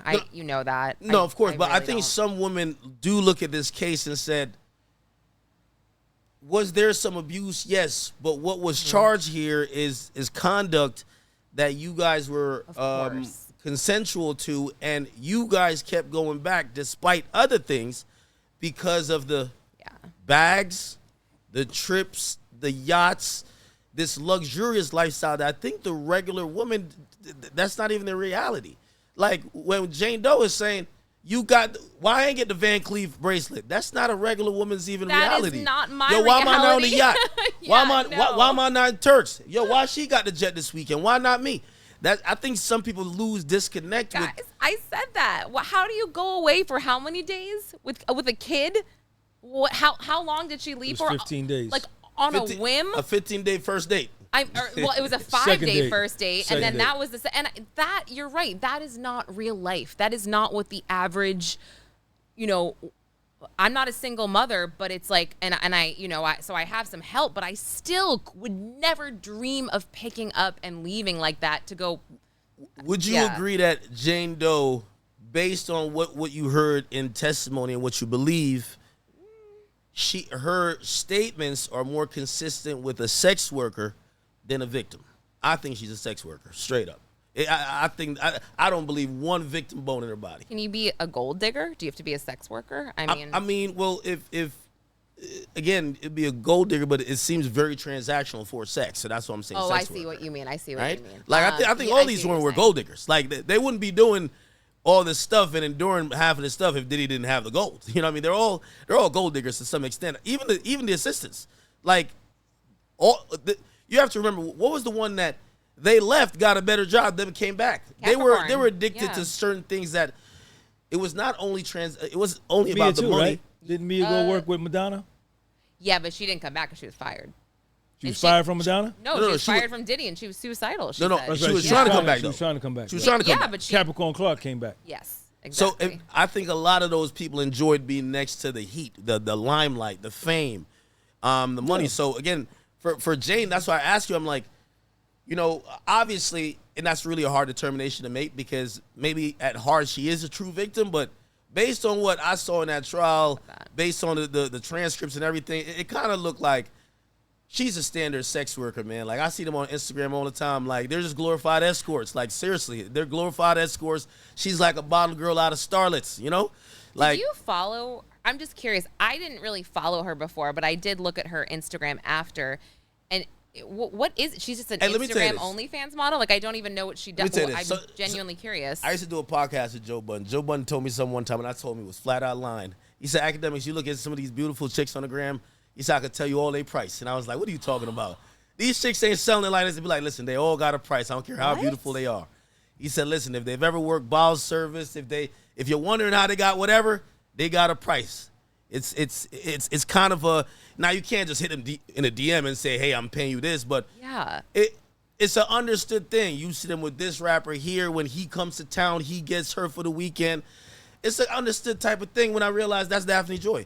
By the way, can we say her name? I don't know if we can say her name. I'm not. I don't know what you're talking about. I'm not gonna say it yet. Well, allegedly, the person who was Jane Doe was also tied to Peter Nygaard. Ew. Right. Yes. That's What? the one. Yeah. She was one of his. She dated him for a while. Ew. Wait, the old dude that. Yes. Yeah. He's a billionaire or something like that. Yeah. This is why they said Ye showed up and said, yo, listen. Nygaard? She was with Nygaard. She was down there she went to Vegas with Floyd Money Mayweather. She was following around with Miss Jackson before Nelly got her. Wait, what? Yeah. No, it's not Bruno Mars. What's that guy's name again? They know who I'm talking about. Wait, she is no. I mean, I knew, They're looking at her. Let me not say the name. They're looking at her baby daddy to say, how did you take her serious? She been running around. Yeah, what? So again, because we don't really know. He needs to watch his mouth then, because I'm sorry, like, he's the one that had a child with her, and he's the one talking. He all was this in love shit with her. about. He was I'm just on the saying, beach like, taking photos of her doing the most, kissing her every 25 seconds. Her baby daddy was? Yeah, you don't see those photos. I don't remember this at all. I really Jason don't remember Derulo this. was with her. Go look at her dating history. The first, when she was 19, she was a model, and she was linked to the whole Peter Nygaard scandal. And then, so the Peter Nygaard's mistress, who they call the Ghislaine Maxwell of that situation, was her best friends. They would all go on trips together, and it was rumored that they would have her in these sex trysts and all that type of bullshit that we're doing. Remember, that woman in that particular case, she actually didn't get indicted, and she just kind of moved on with it. Vaguely remember. She bounces over to Vegas. She starts hanging around the harem of Floyd. But basically, a lot of people believe that she's, in a roundabout way, she's never left that lifestyle. So when she pops up at Bear's party, it's like, you know what type of time? This is her MO. Well, you know what's crazy, And he sent her $9,000 up front. What's crazy is that, do you remember her first day on the stand? She actually is explaining how she met Diddy, and it was on a girls' trip that he paid for because he was hooking up with one of her other friends. He was already dating her. Yes, so who was the other friend? And she stabbed her friend in the back. Who's the other friend? Gave Diddy her number by the bathroom. I don't know. Do we know this other friend? So the other girl ended up getting married to a dude. Remember, they went to Europe Like a month later. So I'm like, who are these women? Yeah. Like, who are these women? Wait. Jane's friend, right? So she testified that she met Diddy because she was on a girls' trip with her friends that he paid for in Miami because he was dating one of her other friends. And you're just like, man, this guy. She backdoored her friend. Right. She backdoored her friend. Right. Who is this friend? I want to know. And then she said, because she said, oh, my friend got married anyway, so that, that's a free penis. Like, she hopped on immediately. That opened up the door for her. Immediately. Yeah. But I don't think she told the friend. She wasn't the best witness for the government. That was not great. At first, I thought she was going to be. Because I thought it showed a very transactional. I thought the Cassie thing, you could chalk it up to love, toxicity. Yes, there was violence, but love and toxicity. And if anybody's ever been in a toxic relationship, if someone told you your toxic relationship is sex trafficking, you'd be like, what the fuck is going on? Exactly. Right? But with this one, when I first started listening to this before The Cross, I said, well, Jane might fit the bill for sex trafficking. She seems like a sex worker, right? However, there is an idea, if we want to believe that one could be in financial despair and require a $10,000 a month apartment, and she feels like she has to keep having sex or doing freak offs for the allowance to keep the roof over her head, because that is part of like sex trafficking. Hey, if you don't fuck this person, you don't have a place to stay. We're not used to luxury though. Oh, I'm only fucking for the Van Cleef bracelets. I'm fucking for the necklace. I'm fucking for the $10,000 a month thing. So, I think she's just a true sex worker. There's a lot of chicks like Jane Doe on the gram. Half of these chicks is like, you see a BBL on the gram, they're like Jane Doe, 100%. It's just how they try to extract the money. I'm pretty sure she was just on some, hey, just pay my bills, because that's another way how they try to get it. Just pay my bills and we good. Some of these chicks would be like, yo, I'm missing out on work. I need $3,000. I'm gonna come hang out with you for the weekend wherever we going. Same shit. Jane Doe is a sex worker, man. So like, it ain't no way she a Inner victim. City to see if there's any news about his release. I'm like so anxious. I'm like, I feel like I wasn't gonna go back today, but I'm kind of a completist sometimes, but I'm like, I'm just gonna, no, it's not. If Diddy don't get out, they gotta give him his hair dye. He gotta get back to form. Let him start doing burpees, some push-ups, get him the hair dye back. You get me? Here we go. Bail proceeding to just Puff, started. Man. Bail proceeding just at 5:02 it started. Okay, let's see, guys. Congratulations to Puff, man. Combs' lawyer, Brian Steele, and Jason Driscoll are patting each other on the back. Agnifilo is in the holding cell with Combs. His family is in the second row of the gallery. Oh, boy. Wow. Oh, wait. Oh, no. Okay, wait. Combs' lawyer, Agnifilo, Alexandra Shapiro, and Tenny Garagos emerged from the holding cell, still waiting for Sean Combs to be brought in by the court marshals. Okay, so nothing yet. Nothing yet. Let's see. Oh, my gosh, you guys. Diddy has to be feeling a sigh of relief. He beat the feds, man. That sigh of relief is probably worth $1 billion. He beat the feds, man. Last night, I think we both predicted, and we probably were right. Didn't sleep, tossed and turned, probably totally. sat up thinking about every possible way this could go. Did you guys see any tears? Obviously, there was emotion by him, but did you see any tears from him Today? Yeah. He stayed down in the prayer posture on the chair for about a good 40 seconds. I don't know if he was crying or not, but he got up, and then he was going to try to hug Agnifilo, but the marshal grabbed him and said, nah, nigga. We taking you back, and he tried to go back. Let me get a hug, and he was like, nah, we can't do it, and they took him out. The man beat the feds, man. That's it. Nothing else to say. I am like, just keep refreshing Inner City Press because I just want to know. Sorry, I don't mean to be like. I really don't think he's gonna get out today. Wait, I actually think that they would let him go between Miami. I don't think they'll let him go to LA, but I do think they'll let him go to Star Island. Go to New York, Star Island, New York. That's what I think. There's no reason to hold him. There's no reason. I believe they're gonna weigh the victims' letters heavily. There's no reason to hold him. The reason why I think they're gonna weigh it is that he was acquitted of those charges, man.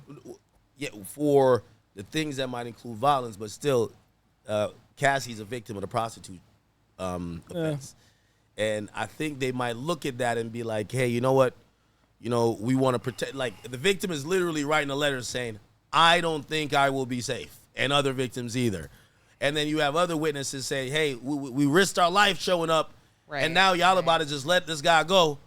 And he might look that way, even though I do think since the most serious charges are dismissed or actually acquitted, they should probably be more lenient. But didn't Agnifilo say something to that effect in his closing statement that, like, nobody got harmed?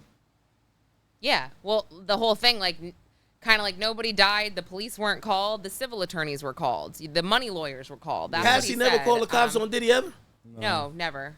Not 911 report. The thing is, they're going to be report. citing all this case law. So I feel like if they bring, which Driscoll, Driscoll will bring the case law Driscoll's on it. Yeah, about, other cases where they were convicted of this, they went home. I mean, I feel like they're going to bring it. Meanwhile, the government is going to be going hard, though. So, and I bet you they will be touting Cassie's Puffy letter. will be in Miami tonight. See. 4th of July weekend. Oh, you got to bring the white party back. Return him to his family. I don't know about all Oh God, that. can you imagine? He's home for the 4th of July. Like, I mean, I cannot even. You got to pop out to the like, Michael Rubin what? white party. Submarinian. difference. If Submarinian doesn't let him go home, that would be like the ultimate. He's missed the birthday. He's missed Christmas. The ultimate He did miss Christmas and his birthday. You're right. sign that like I am an inexperienced judge. That you know they what I'm cited saying? in the letter, to the government that he missed the twins' graduation That's and right, their prom. Yeah, and those girls are so sweet. There They is was all one, there today. There is one. I feel bad. I literally cannot tell them apart. They look so identical and they dress identical. Yeah, they play I into mean, it. They play down into it a to lot. a T. But one of them has the sweetest smile, and you can't help but think that I'm sure a jury looked at those girls and those girls pulled at their heartstrings. That's for sure. I think Yeah. the jury might have looked at his family and said, "We can't do this to this man and his family." I mean, Right? I don't know. That's why they don't want That family was in one. there half That the was time. one of but- Mark's. That was one of Mark's. One of the first things Mm-hmm. he said in his closing statement. Look at his family. Yeah. Then at the end, I think the last thing he said is return this man to his family. He did say that. He did Didn't say he say that? You're right. Yeah, nothing yet. Oh wait, no. Nope. Did you think it was going to turn out like this today? Eh? Well, Not guilty on the RICO, and so I predicted this as the trial was happening. where we're discussing is he going home tonight or not? I did say I do believe he's gonna get bail pending sentencing or bail pending appeal, because he's gonna appeal these two charges anyway. Like Alexander Shapiro is gonna they're gonna get all up over in that there. Mann Act, right? And and they're gonna have 4 or 5 more. Even if, let's say, for whatever reason, which I think would be exorbitant, he gets 2 years, right? In addition to what he already served. So say it was 3, right? I believe that they're going to file an appeal, and then they're going to immediately ask for bail upon a pending appeal. So he's going to get either bail pending sentencing, bail pending appeal. There's going to be a lot more tries at the apple. You remember when he had to give up his hope of trying to get bail? I think this is renewed in a lot of different ways. But I predicted that this was going to be outcome. I didn't think that was going to be the outcome yesterday, given the body language and what the judge's instructions were, and how the AUSAs seemed like they were agreeing with, okay, yeah, tell him that technicality. Like, yo, if you pass the joint, that's intent to distribute. Yeah. I said, okay, they're about to put this man in jail on a couple of I thought technicalities. they convicted him, man. This one lawyer, I they thought said they convicted him. they're waiting for the judge right now. Diddy has been brought in. He's sitting at the table. They're waiting on the judge. But this one lawyer I follow on Twitter, it's Lawyered Up One. I like this account. Says one aspect of this case to think about is if Diddy goes home today, he may not serve any more jail time. While on release, he can lobby the president to commute his sentence to time served. Just saying. Yeah, I think it puts Trump into play again, because I was steadfast in believing that if he got convicted of a sex trafficking case, and a lot of people don't know about either, like, for example, the pardons or the commutations. You said that yesterday. Nobody wants to pardon a sex trafficker. Right. Nobody wants to pardon Exactly. You said a that yesterday. Did say racketeer that. who was sex trafficking. Right. But will they pardon someone who has a prostitution charge? Hey, you paid for a little bit of box. Related to the Mann Act. Especially, Yeah. exactly. And also, the president himself, basically almost have Danny admitted that, he was dealing with certain type of woman that might have been in certain type of lifestyles that might be similar to maybe a Jane Doe. Okay. Like, I think that the chick that he gave the hush money to, I think that's like a Jane Doe. They both selling box. They both selling that box. Come on now. Come on, they selling that box. Like, I can't. they got that junk on the clearance shelf right now. They're selling that box. Wait, hanging out with you guys is wild. I feel like I might live under a rock sometimes. You don't think because these of- chicks out here selling No, box? I'm not saying that. I'm literally not saying that. I just like They're selling it. Listen, I Oh, don't. they I selling don't it. want to say I go to like PTA meetings, but like I 100%. just don't like. I just don't. Now they selling it. I don't live in 100%. this world where women are necessarily transactional. I've had friends that were gold diggers. I went to college in New York City, so like I said, Diddy was hitting up one of my friends before. I've had friends like that, so I guess maybe a little transactional, but nothing like where I know women officially selling the goods. Like officially. I'm talking to my man 6ix9ine today. He said, listen, man. He said, listen, all these girls be selling. He said, listen, I'll pick up a girl. He says, I'm Ubering her over. He's like, yo, she'll say, yo, stop by Wendy's. I could get something that she could feel like she's getting some value out of it. Like, women... There is a culture of women. Wendy's is the value? No. Sorry, I'm like, sorry. Wait, I mean, what's being a the little bit value? facetious here, but it's saying that a lot of women, they're not looking at sex as something that is just a mutual exchange. They're looking at it as, this is how I extract value. Some way, somehow. I got to get a bag. Take me on. Well, you know, let me not try to out anyone age here, but like still, these days, these bitches are saying, I'm sorry for the B word, but still, they'll be like, yo, take me on a trip. Yo, you want to, that's the whole meme. Don't just slide in my DM. Wait, whose age are you not trying to out? Oh, no, I'm just saying. Are you not trying to out my age? I don't know, both of y'all. Oh, well, Yeah. wait, what? Do you think I'm that old? No, I'm saying that I don't know if y'all know this type of culture. The chicks that I'm seeing on the gram, they all post the same caption from Justin LeBoy. Don't just slide in my DM. Take me on a trip. It's time to go to Turks. You first date in Turks. Okay, actually, I did. That's how these chicks are coming. So I talked to this guy that was single the other day, and he actually. Chad, tell me if I'm lying. That's said, how they coming. They selling it one way or the other. He said girls want to go on dates now, and they want to go on trips, or they want to go. And I'm like, wait, a trip for Chanel a first me, date? please. That's how they're crazy. talking. Oh, hi. I love it. Chad, am I lying? Chanel me, please. Like you see, again, I'm not saying it's every girl. So I'm not saying it's every girl. And a lot of regular women, I got a lot of. I did just hear this from somebody, which is funny, but I just can't imagine being stuck with someone that I don't like on a trip for a first date. That's stupid. Like, am I wrong? Like, thank God I don't date because. It's about the money for these girls. Oh, I see. Let me tell you, it's a lot of. My whole point is that these days, a lot of women are trying to extract value the way they can. So when I see Jane Doe, there's a lot of Jane Does. Like your favorite baddie Instagram model is Jane Doe. I know a chick, she got one dude paying for the BMW. She got another dude who just gets her gifts. She got a nice watch. She has another dude that handles the insurance. What do you think they're doing it for? When they go on vacations, you never see the guy. They take 1 million pictures. You don't know who brought them there. They're just on a solo vacation. That's the thing. I agree with that. It's the same thing as Jane Doe. I've seen that because again, I do have some single male friends who have discussed this. Put it like this. Jane Doe went on vacation with Puff. We never seen them together. She was posting pictures on the vacation, though. He wouldn't let her post none. Well, it's the same thing. He wouldn't let her post none. There's a lot of Jane Does out here. Trust and believe. Yeah, I know you're right. I'm hearing bail denied. Could you confirm this? What? Oh shit.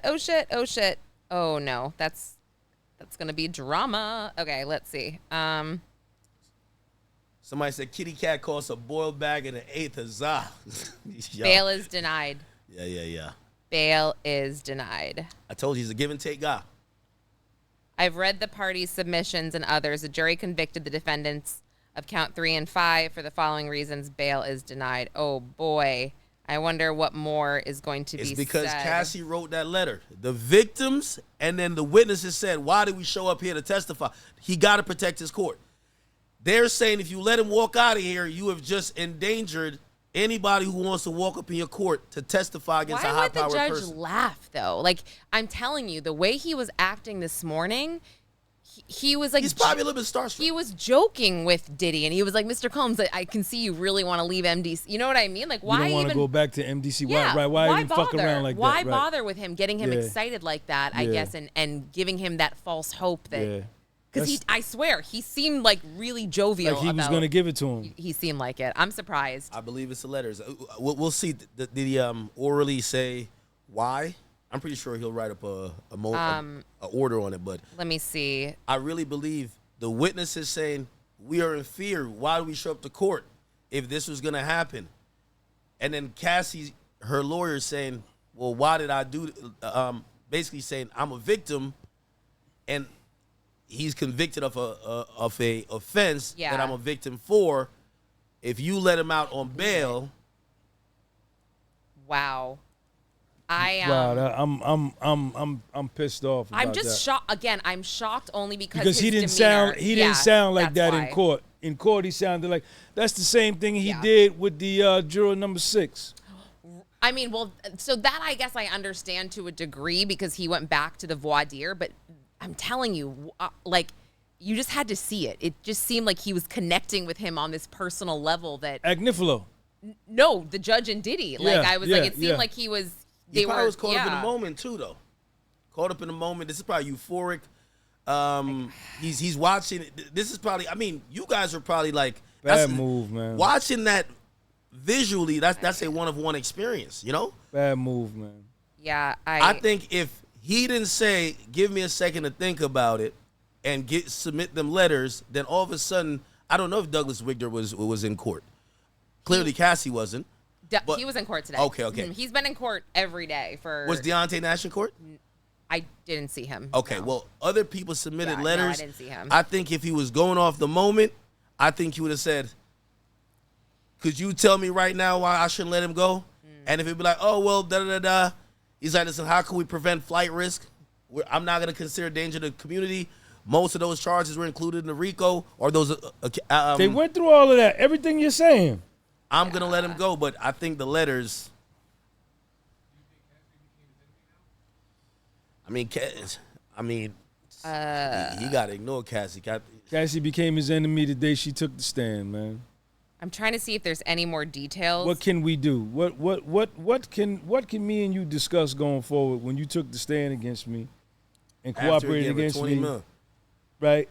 And I'm facing 30.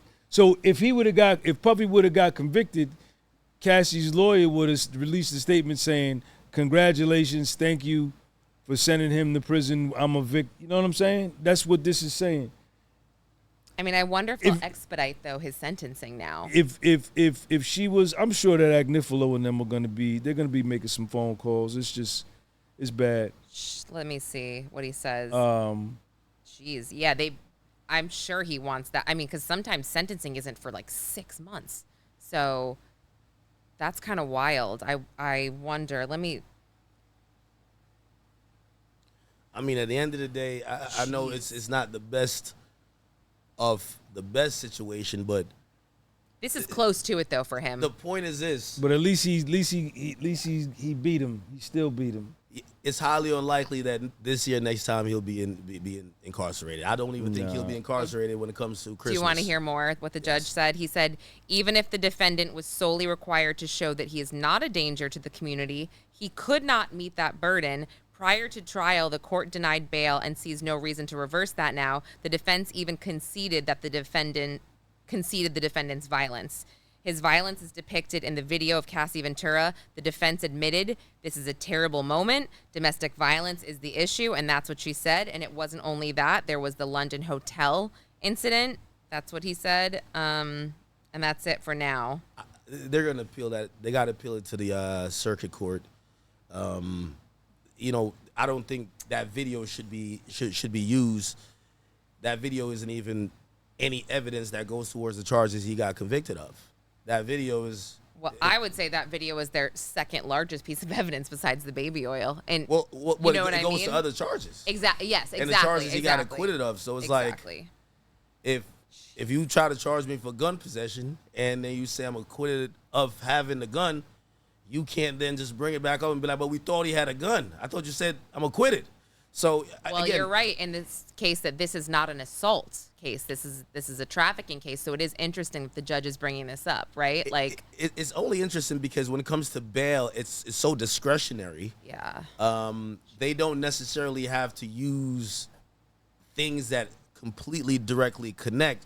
But I think on appeal, he'll probably get a bail. He'll come with a better bail package, and I think the circuit court's going to do it. And also, I expect by the next week they're going to send in a letter to elect to appeal the 2 convictions, and then by less than a month, I think Shapiro, Driscoll, they're going to submit their brief, their appellate brief, and then also submit a motion for bail pending appeal. And he's going to get, I really think he's going to get out in like 2-3 months. They're also citing after the searches, they basically said after the searches of the Combs residence, the evidence there is a disregard. He has a disregard for the law and a propensity for violence. And then they cited the Jane June 2024 incident because this was after the raids, after he knew he was being investigated. And I think what will bite him in the ass, and I knew this is coming, or I feel like this is coming, is when he got arrested at the Park Hyatt Hotel. He had drugs and $9K in cash, and I think they're going to say, well, and they did say, the government said, Mr. Agnifilo, you said your client came to New York in anticipation of being arrested, so why would he have drugs on him? No, he didn't come. No, but I'm saying that's what the government said. He didn't come in anticipation of being arrested. He came to self-surrender. But they arrested him. They executed the arrest for the specific reason to get a media spectacle so that they could deny him bail. Because if they allowed him to self-surrender, then that would imply that he's harmless, that he came on his own accord. But they arrested him so that they could, I think his attorneys even said communication stopped when they were trying to figure out, hey, should we just turn ourselves in? Agnifilo and they said that. all of a sudden they ran in, so it was... Shapiro said it too. Yeah, it was one of those. It's all good. Yeah. It's all good. You know, he goes back, he sits down in MDC, he feels better, he could sleep tonight, does his 300 push-ups a day, you understand, starts planning his strategy. The biggest of the hurdles has been conquered.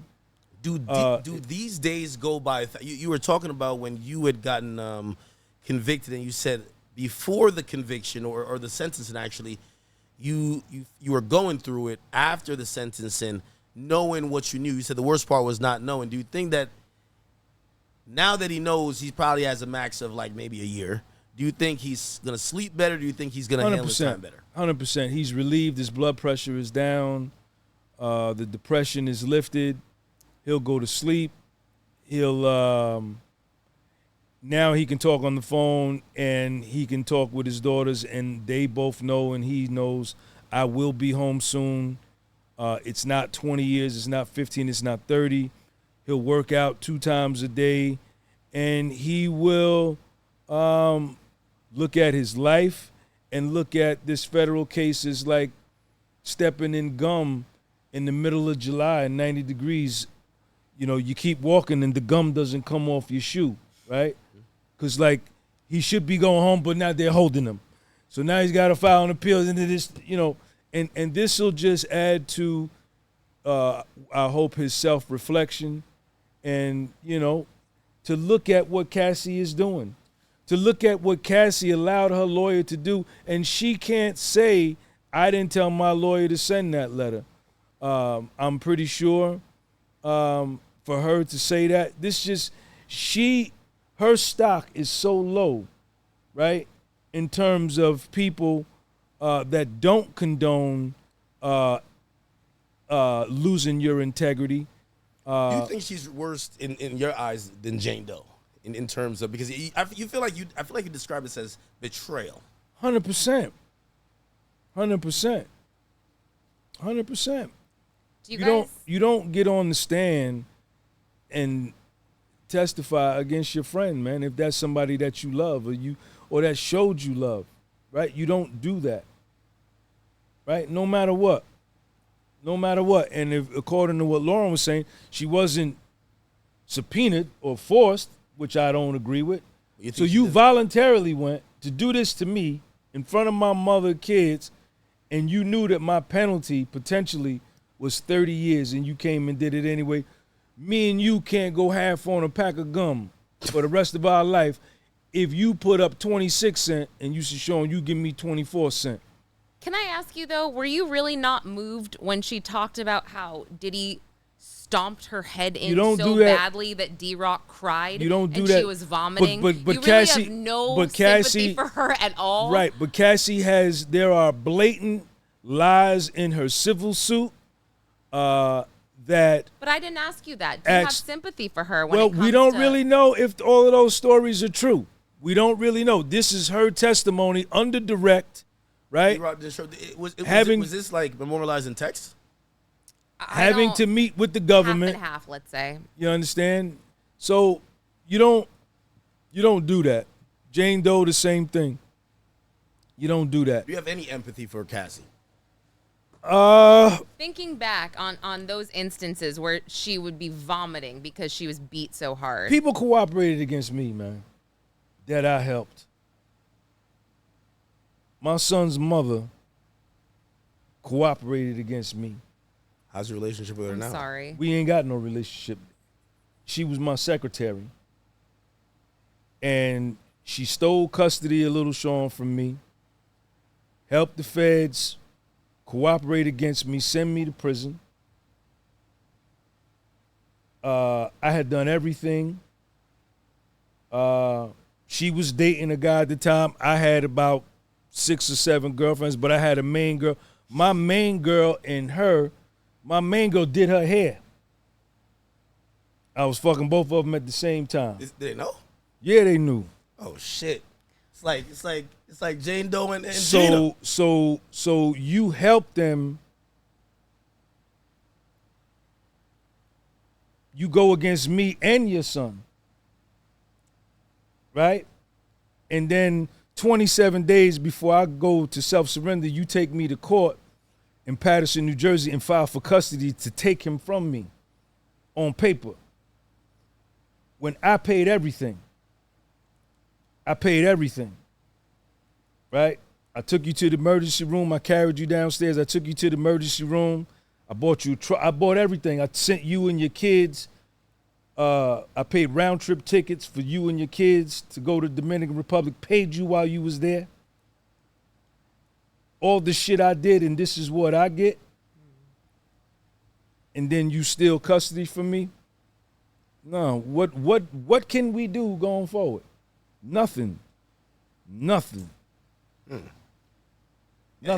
I guess that's your well. So when you help people and see the sun, moon, and stars is real, and what you do comes back to you. And I stayed true. You understand? You think it's a little bit different if someone is cooperating, but it's a domestic violence, sexual violence case. In your situation, it was not.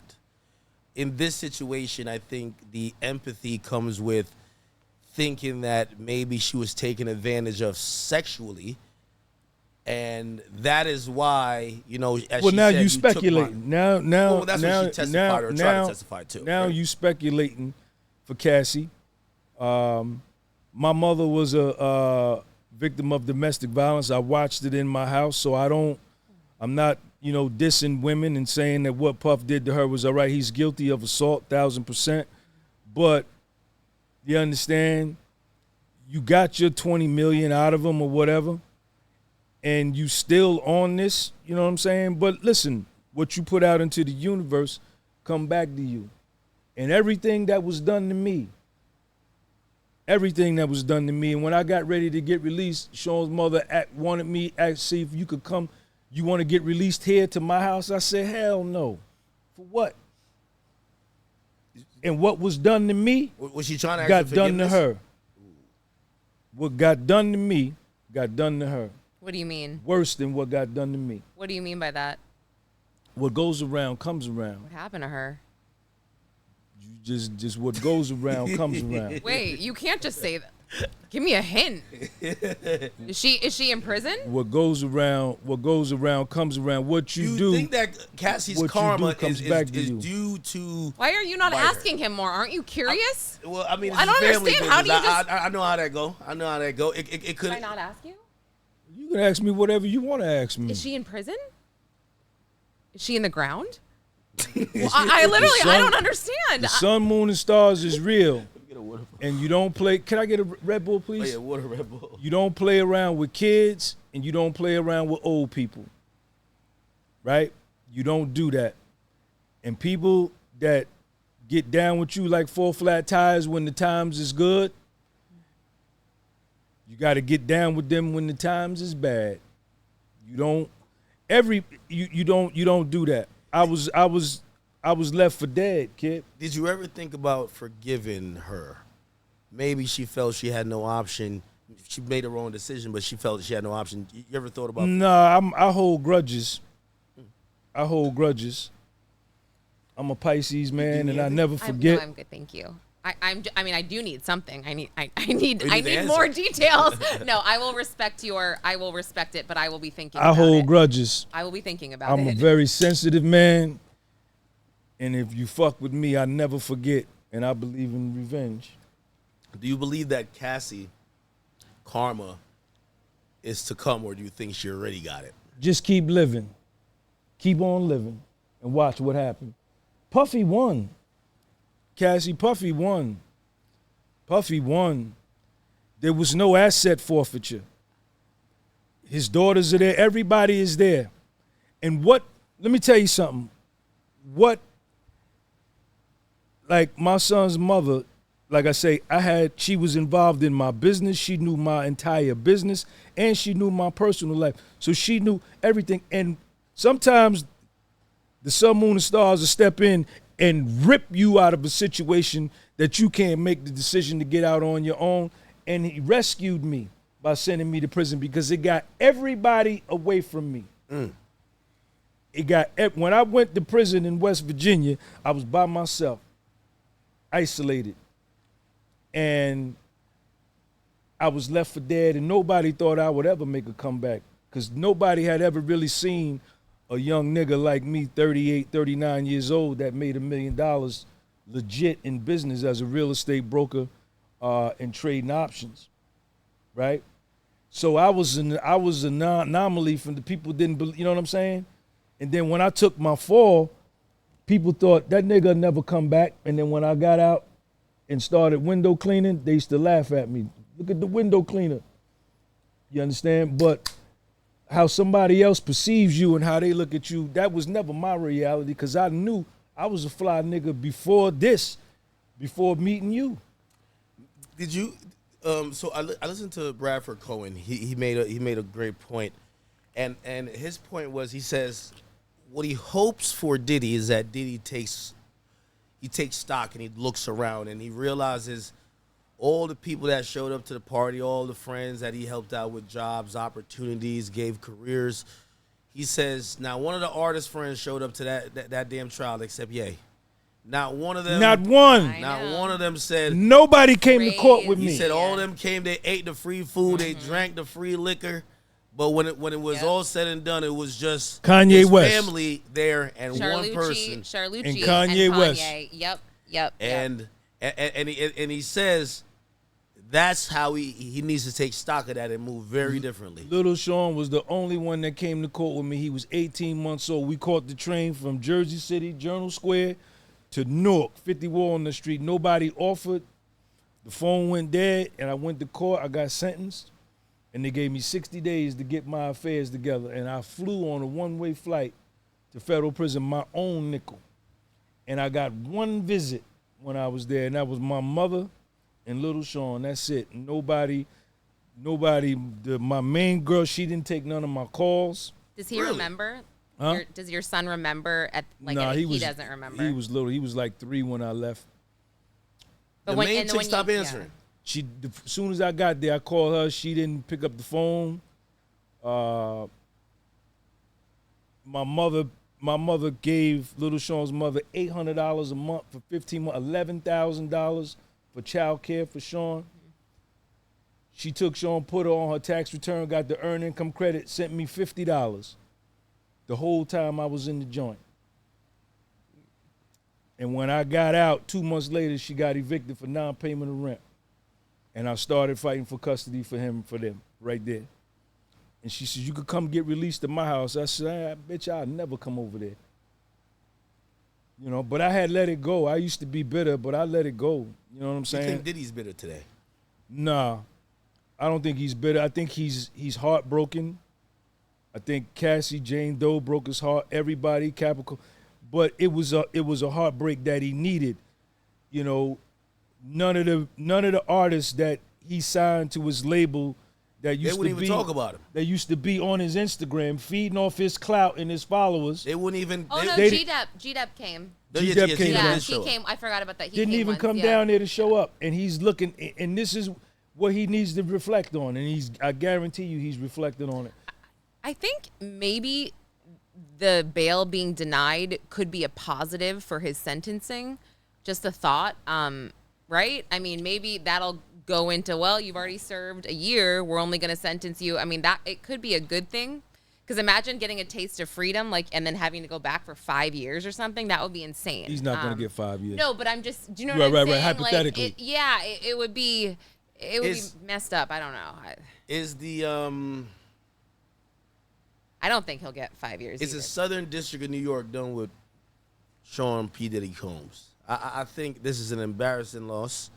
They're gonna try to hang their hat on. We still got a conviction. Yes. We're trying to seek up to 20 years, even though they're not gonna get more than likely anything over 2 years.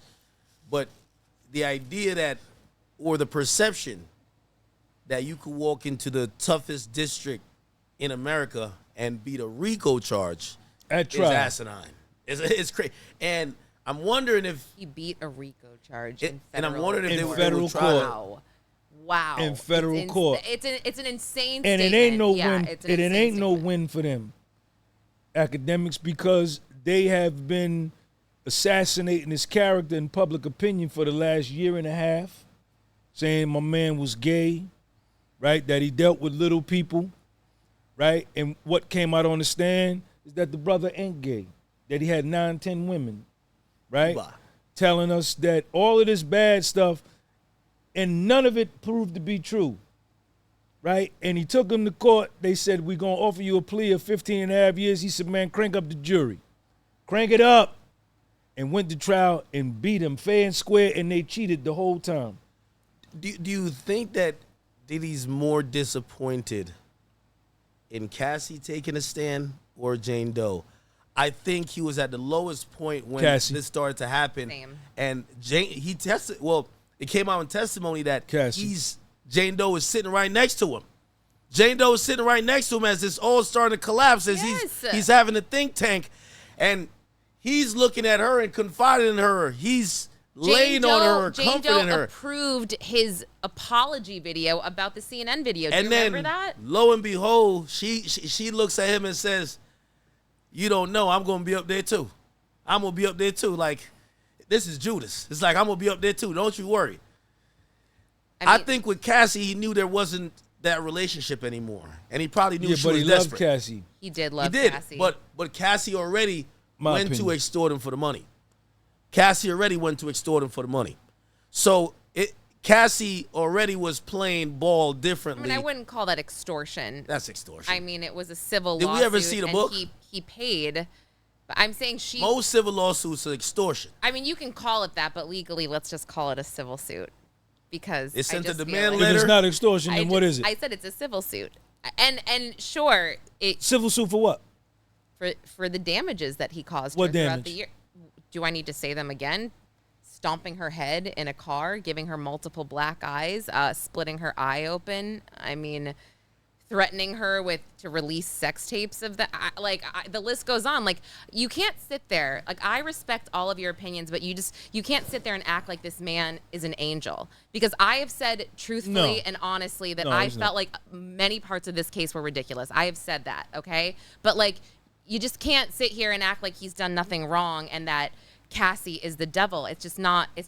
I know Diddy wish he never paid that money, man, because he paid that money only encouraged more vultures to start swarming. No, he's glad. He's glad because listen, he's glad because he's got everybody out from around him.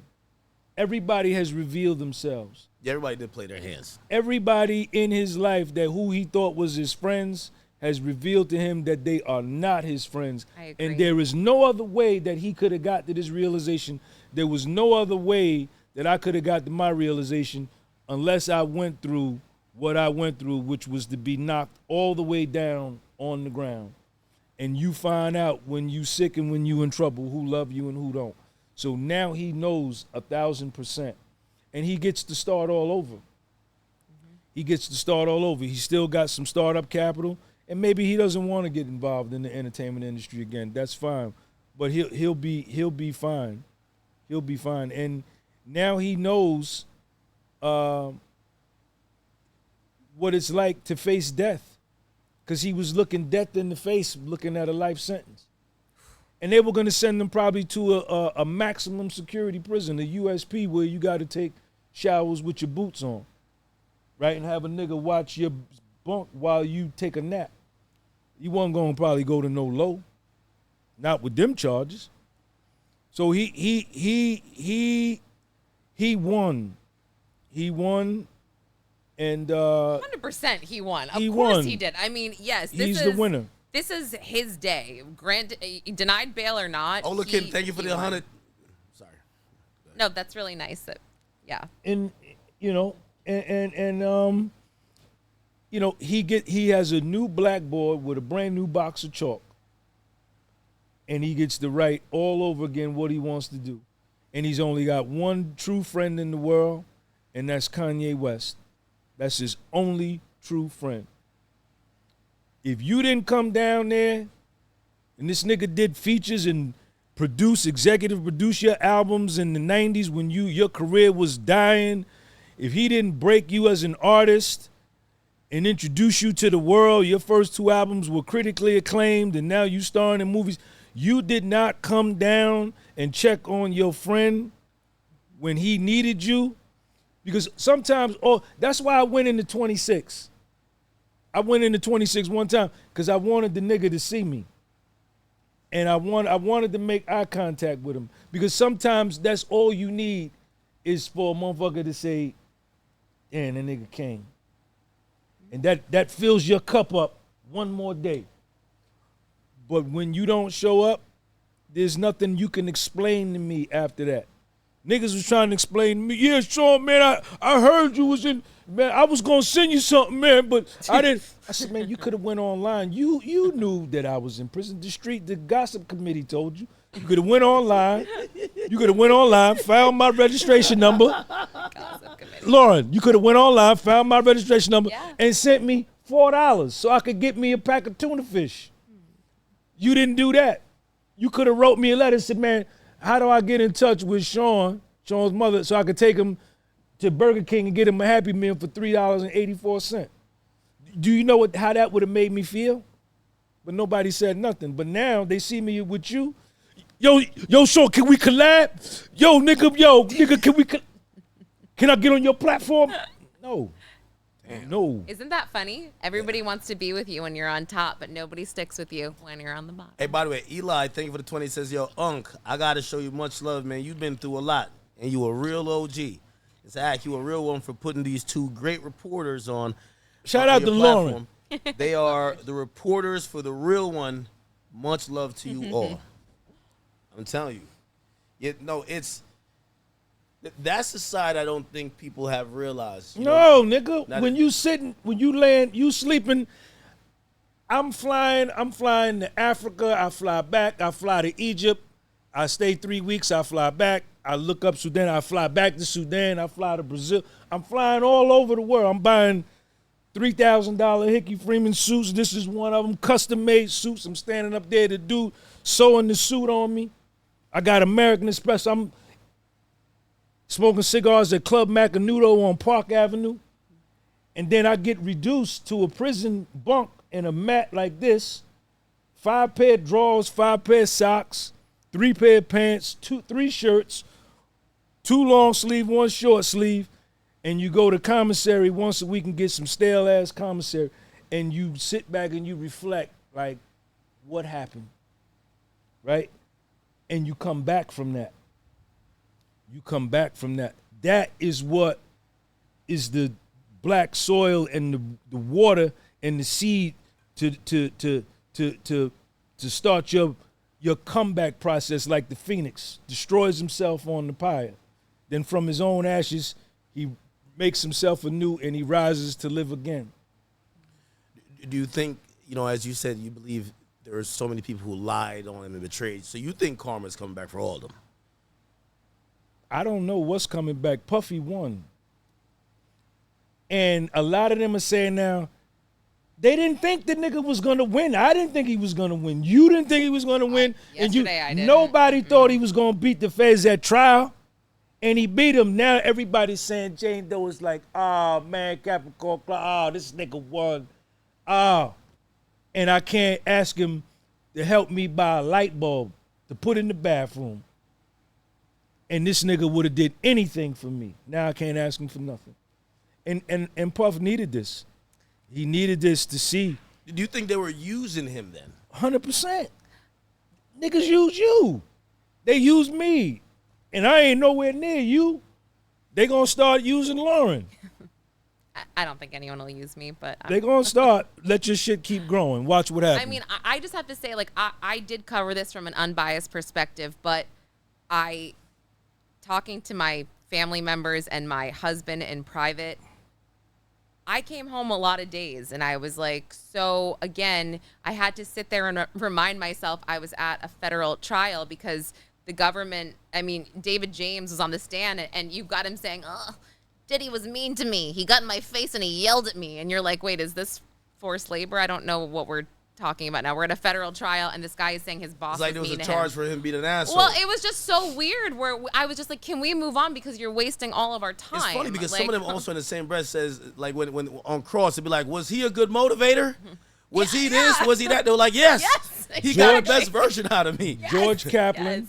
and Jonathan Perez, Puffy will fuck with them. And David James, though. David James said it, too. Well, even David though, James was a little shaky. But Diddy gave him a nod on the way out, was a and little David shaky. James gave him a nod. Like What did he testify to? Who? the guns and the Suge Knight thing. Okay. That was his whole thing. And he bought an 8-ball. He said he bought an Oh, 8-ball that's for right. bought an 8-ball for Puff. That's what he said. A lot of his shit And was he a little took, shaky. he took one Undercross. of Diddy's MDMA pills. I felt like they remember? wanted He took that Brandon too. Paul to say, nah, Diddy told me to bring them drugs. And And he he said, didn't. he Right. said, I was cleaning up. I seen Right. him. I took him. Yeah. Right. No one told me to do nothing. I Right. took him. Yes. Right. And they said, one time you tried the drugs. Why'd you try the drugs? I think they want him to say, what Diddy told me I had to do. He said, nah. Loyalty. I wanted to show I was down with the squad. I could do whatever. And same with staying up for 3 days. He took remember? the ultimate accountability, and I think one thing that was glaring is that the majority of the people there didn't take accountability. I couldn't do this because of this. I couldn't do that because of that. It wasn't, I made that decision. I thought it would be better for my career. I did that. I thought I could get closer to the boss. He had multiple assistants that were basically competing, right? They wanted to Yeah. be pretty much the favorite, right? I mean, Brendan Paul, I thought it was just funny because I just don't think he said what the government wanted him to say No. because they were like, well, didn't he force you to stay up for 3 days straight, for this XYZ? Like, how did that make you feel? And he's like, I was kind of young. We were working on an album. And he so said- I was fine. Like, and Brian, yeah. and he said everybody stayed up for Yes, 3 days, during- including it was yeah. a bunch of us to get this album done. Yes, that was backwards for them. I remember walking out of the courtroom and many of us were like, was that a defense witness or was that a government witness? And then you slowly started to see why the defense decided not to call any witnesses because they didn't have to, because the government did that work for them. Listen, So- y'all, just because Puff didn't get bail, he still won. He beat the feds. He beat the Southern District of New York in New York City. One-on-one, man-to-man. He beat him fair and square, and they were cheating the whole way. So it's just a matter of time. This is just his process, and this is just going to be more things to make him stronger and let him self-reflect. Let him stay in that goddamn MDC and smell that stinky-ass place and still get fed on them trays and watch them niggas fight and stab each other and don't take showers and stink and run their mouth and play cards all day and let him lay in that bunk and get the tray through the door and the toilet is right there and you got one window that's slanted and looks one way and all of the walls is cinder block, and he needs to see that to understand what he has done to his life and the part that he played in himself getting there. And he's gonna reflect on that. He's gonna come out and he's gonna make a bigger comeback than he's gonna be bigger than what he was before. He's not getting high. He ain't drinking. He ain't on no drugs. His head is clear. He gonna be money when he get out. He just gotta join Puff. You just gotta join my calisthenics program, nigga, so I can get you right. So you could look like something. Jen Rumby, thank you for the 20 Australian, I think. She says it's kind of like with Drake. He says this is why you can't be on the fence. He says you got to pick a side, and unfortunately, Ye is the only one who picked a side. He Kanye showed West. up. Because I Kanye think a West- lot of rappers are sitting back and they're like, yo, if he beat it, we gonna fuck with him. Hopefully he fuck with us. And he should not. Ain't nothing. Yeah. Think about the rappers. Think about, and I'm not gonna say no names. And I probably would never, like a nigga like me, with what I went through with my story. Like I would never. Some of these rappers, I would never buy nothing that they put out ever again. And they are some of the most elite rappers to ever be in the game. And you probably can infer, you probably can surmise who I'm talking about. You know. You supposed to come. You supposed to be this street nigga. All your records is about, you know what I'm saying? But you don't come down. All you had to do was pull up and come in and create a frenzy to show that you support me. But you didn't come. Fuck out of here. Puff, I want that first interview, man. I want the exclusive joint. Now Podcast was sold. You gotta get that 2-star island joint. You fly out there to it? I'll fly down to Tucson. I'll drive down there in my Honda Civic 2012. Those houses looked amazing. When they would show us the houses and evidence, I was like, incredible. I mean, wow. Yeah. And then the text messages with the assistants telling Jane, like, oh, the chef made you fresh squeezed OJ and an avocado toast with, like, a poached egg on top. And that's another thing. The jury's probably hearing this, like, get out of here. You know what I mean? You're like, oh, the chef brought you this, like, freshly prepared He's not going to care about and, like, money no more. He Like just he came once so did. close to losing it all. He's not going to care about a Maybach. To him, to ride in a Toyota Corolla is the same as the ride in a Maybach when he get out. Why do you think that? Because his freedom is gone. This nigga is in MDC Brooklyn. Around a bunch of knuckleheads talking about nothing. Right? And he was facing life in prison. And he's learned to live. He probably, them sweaters he had on, he probably got them at TJ Maxx in the clearance section. And those clothes helped him to win his freedom. Right? None of that stuff can help him. The Maybach couldn't help him in there. His jet couldn't help him. He'll partake in them, but he'll have a whole different perspective. He'll spend time with his daughters. He'll spend time with his daughters. Girls. Because if he would have got convicted of 30 years and went to life in prison, the niggas who we thought was his friends would have been trying to fuck his daughters. You think so? Come on, man. This is real. This is real. This is my real life. This is my real life. He's not there to protect his daughters, and that's all he's thinking. Like, I'm not there to protect my daughters from dudes that can intoxicate them mentally with their mouth and get them to do things. You know what I'm saying? He needs the father. The father is the protector. He needs to be there. He understands that now. He won't be flying all around the planet like that. Them girls will be like, Dad, let's play some spades. Let's play Monopoly. He gonna be like, all right, bet, set it up. And he gonna sit there.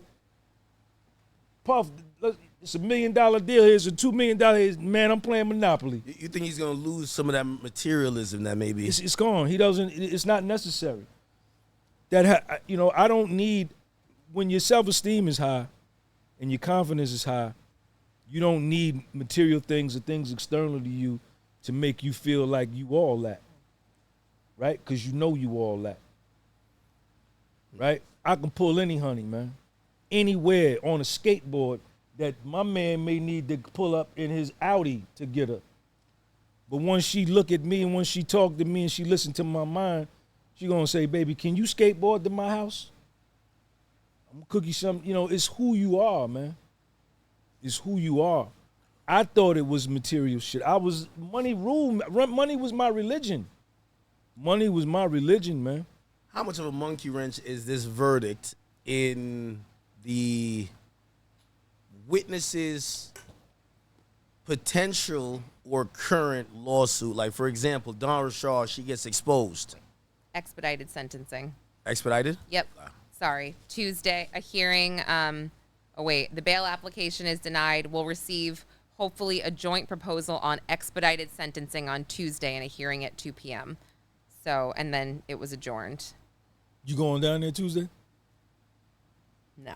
You done with it? I've got to go see my family. They're in a different state right now. Shout out to Lauren's family. Yeah, man. they will be like, you are not leaving again. What's your husband's name? What's up, Matt? Man, shout out to Matt, man. Yo, Matt, what's up, man? What's your kid's name? What's that? You don't want to know? I'll tell you. Shout out to Lauren's kids. Yeah, they want to think you like a bad wife and a bad mom. No, like no, you. no, Like, I she been covering this Diddy trial. Yeah. I think I'm done too. I don't think I'm going back. Well, I mean, I want to go for sentencing, but I don't think that's Tuesday. They're just Yeah, they're gonna have a bunch of status hearings and stuff like that, and He wait won. for these reports. He won. Oh, It's over. Agnifilo was not giving up at all. Was there no press conferences? That they had the mic set up outside. We left early. I left early. No, it was like a riot out there. Like they were squirting baby oil on everybody. The like 5-0 came out and kicked everybody off so the annoying. That was so annoying. where we used to be able to hang out every day. They kicked everybody off Why? Too much baby because oil. they was out there acting stupid, man. You know, and the trial is over. It's over. You know, So KO. I'm reading this. Mark Agnifilo said his children are here. His 2 daughters, they're in the middle of the second row. They no longer have a living mother. Here, the user of prostitution services, he's been convicted under the Mann Act. He was acquitted of violence for sex trafficking. Like, let him out. That's what he's saying. He's been a model prisoner. There have been no issues. He's going to have the next chapters of his life. When you're charged with racketeering, you have dark talks. When I was reading the Mia message for his birthday, I had a hard time doing it. Oh, this is Agnifilo talking about the scrapbook. He really tried, but it's adjourned, so. Supposedly they said the judge says October sentencing. So it's currently set for October sentencing, but if there's going to be an expedited one, maybe They going, man. Alexander Wait, Shapiro. where did you get October from? I don't see that. The Shade Room is reporting the judge denied Oh. bail and the sentencing date is set for October 3rd, 2025. Alexander Shit. Shapiro. Oh, you're right. And Friday, Tanny October. Garagos, they not going to go for that. They going to rush that. That's what, so we going to sit another 90 days? Nah. Says, I set sentencing for Friday, October 3rd. I am willing to expedite it. Agnifilo, we would like it expedited. Judge, we will need an expedited pre-sentencing form from probation, but I'll be available. So that's what the Tuesday hearing is for. Yeah. Yeah, they got to do his PSI. Oh, yeah. Wow. Got to do a PSI. Puffy didn't rat. All y'all out there said he was the feds. He didn't rat. Everything y'all said, he didn't rat. And some of y'all that wanted him to go to prison, some of y'all informants. Not gonna lie, I feel like there was a few rappers I was hoping he didn't. I think Fifth wanted him to go to jail, man.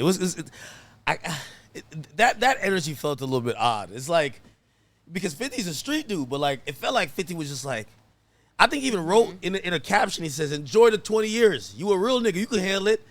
And I was like, damn, I don't know if, well, I guess they played dirty in the street too, right? I don't know.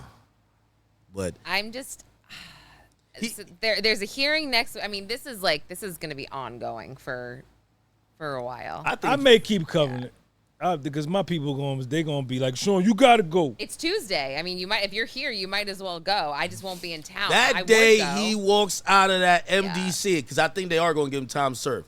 It's going to be a... No, this Tuesday? No. Oh, you're saying October. He's not going to get to no prison, I believe. I think before the sentencing, they're giving him, and even sentencing, they're giving him time served, he's going to walk out of the jail. So he's going to walk out of MDC. I think that's going to be... I think all the fake rappers are going to be right there for him. Maybachs, jets, helicopters. They're going to have everything there. Sprinters on sprinters. Yeah. They might even, like, all the clubs going to have a Diddy night that night. Baby all on the flyer. Watch. Everybody's going, because you got to realize he helped a lot of people get a lot of money. You know, when Diddy was on the road, Diddy turned all these niggas into Ciroc boys. Ciroc boys. Everybody's running around there they're getting $50,000 a month just to have the bottle somewhere around them. You know? But they didn't come to the trial. Yeah, there ain't no Ciroc in the trial. It was Do you think that not he'll one of be them able to make like a mainstream comeback though? Like there is a niche I felt like of people that really have supported him throughout this entire trial. Rap gonna accept him back again. But like I would say 80% done, of the country. He's done with endorsements. Rap gonna accept him back. Boosie already said, man, like and there was a quiet. And even though they didn't support him, there's quite a bunch of people, they were just too scared to support him. But they thought, man, them bitches is lying. Because they deal with women that just like that too. They know women just like Jane. I keep telling you, there's a bunch of women like Jane Doe. NFL players know about them women. Exactly. MLB players know about NHL hockey players. no one want to put Basketball. themselves on the line. Exactly. Yeah. They didn't want to put themselves all on the know line. about them women. And so what's gonna happen? They're gonna accept him back. I just don't think he'll ever be in the league where a company wants to say. You got to remember, Diddy was the ultimate promoter. He ran Vote or Die, helped Barack Obama get elected in 2008. He was the face of Ciroc, got the 50-50 partnership with De Leon. He had even water. He had a water company. Yeah. So, I don't think any of those companies want to brand anything with him anymore. Yeah. And I think musically, I think he's going to have a little salty taste in his mouth, from trying to do music with some of these fake-ass motherfuckers That's anymore. what I was thinking. And I also just feel like 80% of the country, they just read the headlines, and they're not going to... Culturally, he'll always be a legend. You think so? He'll always be a legend. Yeah. I just don't think certain type of music will go over like it wouldn't if these allegations didn't exist. But I think rappers, when you ask them about them, it's kind of like how they do Chris Brown. But see, Chris Brown's a one-on-one. Chris Brown's still selling out stadiums. But no brand. Is he really? Of course. Wow. Chris Brown is. Let me tell you this. I get tickets to almost every concert. Chris Brown ain't no Puffy though. What do you mean? He's not no icon like Puffy. Here's the difference. Chris Brown's career musically, I think Diddy's done with music. I don't think he'll be able to make a song. No one will. He don't care. He care about them daughters. No, of course. That's all he cares about right now. Of course.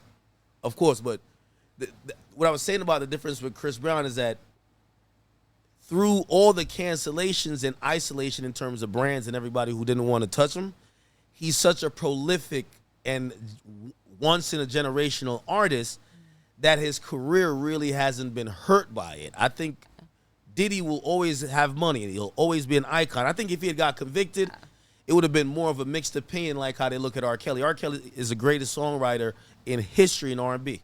But when they start talking about that, it feels like you're almost condoning some of the stuff he got accused of when you speak the truth. Right? But this guy wrote for everybody. You know what I mean? I think he wrote for Michael Jackson. I think he might have wrote some shit for Whitney. I don't know. He wrote a lot. I still listen to Ignition. I still like that song. Come on now. Kelly the best I still that like ever that do. song a lot. On the R&B tip. I'm sorry. It's horrible. On the R&B tip. Yeah, so I think his legacy, but I don't think his legacy is tarnished for that, because I'm going to be honest with you, these prostitution charges is light. All these dudes is getting prostitutes, and most of these women nowadays, they're moving like prostitutes. So I don't think they're going to look at it in a depraved way. If it was sex trafficking, they would look at him in a, you a real creep, man. Like, that's how they would have looked at him, but they're going to look at it and say, I think they're going to just look at Cassie and Jane Doe to say, y'all are just liars. It's over for them. Y'all try to bring down this black man right here. Yeah. Honestly. It's going to be a mixed opinion with that, because I think some communities are going to be like, this is why women don't speak up. Some women, I picked up a lot of women subscribers on my YouTube that are pro-Puff, that would say to me, Sean, them girls knew what they wanted. They knew what they were getting into. And when Puffy tells Jane Doe, when she testifies on the stand, that I fell in love with him, I was instantly, what'd you say? It was instantly in love with him, or they all said this. Yeah, I fell in love with him immediately. Puff told her, ho. I'm single, right? I'm seeing multiple women. And then she continued to say on the stand that I said to myself, I'm going to deal with it. She said she dealt with it but wasn't happy. Yeah. But then she was jealous the entire time. But he told her up front what it was. Yeah, he didn't deceive told her. everybody up front. And then also when she had complained about something, he told her she could leave. Kept over and over. He gave it out. Bounce. Well, the jury saw that clearly, so.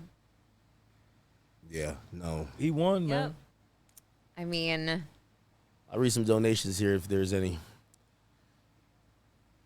What do y'all think in the chat, man? Do y'all think justice was served? Do y'all think he should have been acquitted on all charges, not just the two? I think what hurt him on the prostitution was them credit card receipts. Yeah. I mean, and the Jessica Ruiz, his the travel agent was manager, booking that, so that was tangible. It was like, I think they couldn't get around that. And by the way, this is ironic too, and I hear what Unc is saying. A lot of the people who really defend Puff heavily on my channel as well, they're women. Like Daisha Yeah. Radcliffe, she just sent the donation. She says, listen, though Boosie didn't show up, he was holding him down since day one. So add him with Ye. Nah, never that. Never that. Never that. Someone else said, yo, Boosie didn't show up because he just had a Fed case. He ain't gonna walk in a federal court for nothing. Never that. Never that. You think he should have showed up? He a street nigga. That what he claimed? Yeah. Come on, man. Come on. No, we're not doing that. You don't get there is no compromise to show up for your friends when your friend is down on his back and you know where he's at. You know he's in the hospital on the 5th floor, and then you call him when he get out. Oh, man, I was going to come through. Sorry. No, it's okay. Oh, man, I was going to come through, man, but you understand? I got off. Fuck out of here, man. Stop.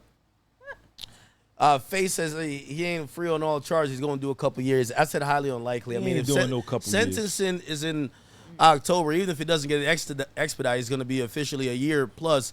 I definitely see him getting time served and released at that point. Also, I really believe that this, again, it's a give and take judge. I think the momentum and the spirit was so high that if he walked out of federal court, I think it would have just tilted the scale in a way where I'm pretty sure the AUSA would have probably issued a scathing letter saying this is now set back some of these gender-motivated violence acts that we put in place to encourage victims from the past to come out and finally speak their truth. Yeah. You let a guy who we accused of da-da-da. So, and the judge could be a dick, and he could be like, well, I don't have time. I'm not expediting anything. It's summer. I want to go be with my kids and my family. But he is saying, I'm willing to meet as soon as next week and get sentencing expedited. So it's like, would you have let him go home today? Would you have let Puff? I mean, I knowing don't. all that we've seen. Well, this is the thing. Like, I also don't know all of the case law. I think that's what they're weighing out is like all this different. No, I think he's just asking you cases, your like, opinion based on what you heard and Of how him beating the most serious charges. Oh, and how you perceive him. Do you think that the fact he's been incarcerated for 10 months and I honestly, I really don't know. Just because I just don't know. And it's not, I don't think it's my personal feelings. I really, truly think this is about politics, Hey, the let me get a law, shot. and I like, gotta I take a think shot for Diddy. that's what it is, I think. So. Academics finna take a shot, y'all. I'm finna take a shot for Diddy, man. I ain't gonna lie. I was very surprised that it came down that way. I really was. You know, I was shocked too, man. and it's really off of yesterday. It played out how I was predicting it to play out, but I'm gonna be honest with you. I think I thought the nigga was gonna get convicted, man. I thought. Go on. You were like low last night leaving. He was like, I thought he was it was like a a rap puppy. for He him, was man. like, But he beat him, I man. think he did too, judging by the reaction. I think you know? everybody Yeah, did, man. I think that's why Everybody it was did. so shocking when it was like not guilty. And he was not looking over at guilty. the jury like this when they Yeah. came. Remember, he was like, he kept doing this to the jury. yeah. But Yep. that's a great question someone just asked. I'm trying to figure it out. Oh, okay. The statute of limitations. Wait, hold on. There's not a specific. I'm just Googling it. Do you know if there's a statute of limitations on the Mann Act, so the 2 prostitution acts that he was convicted of? Do you know if there was a statute of limitations on it where I don't if they know. had not brought it now, maybe they couldn't have brought it then because Oh, I don't because know. remember the RICO they have the last act has to be in Let me the last see. 5 years. Is there?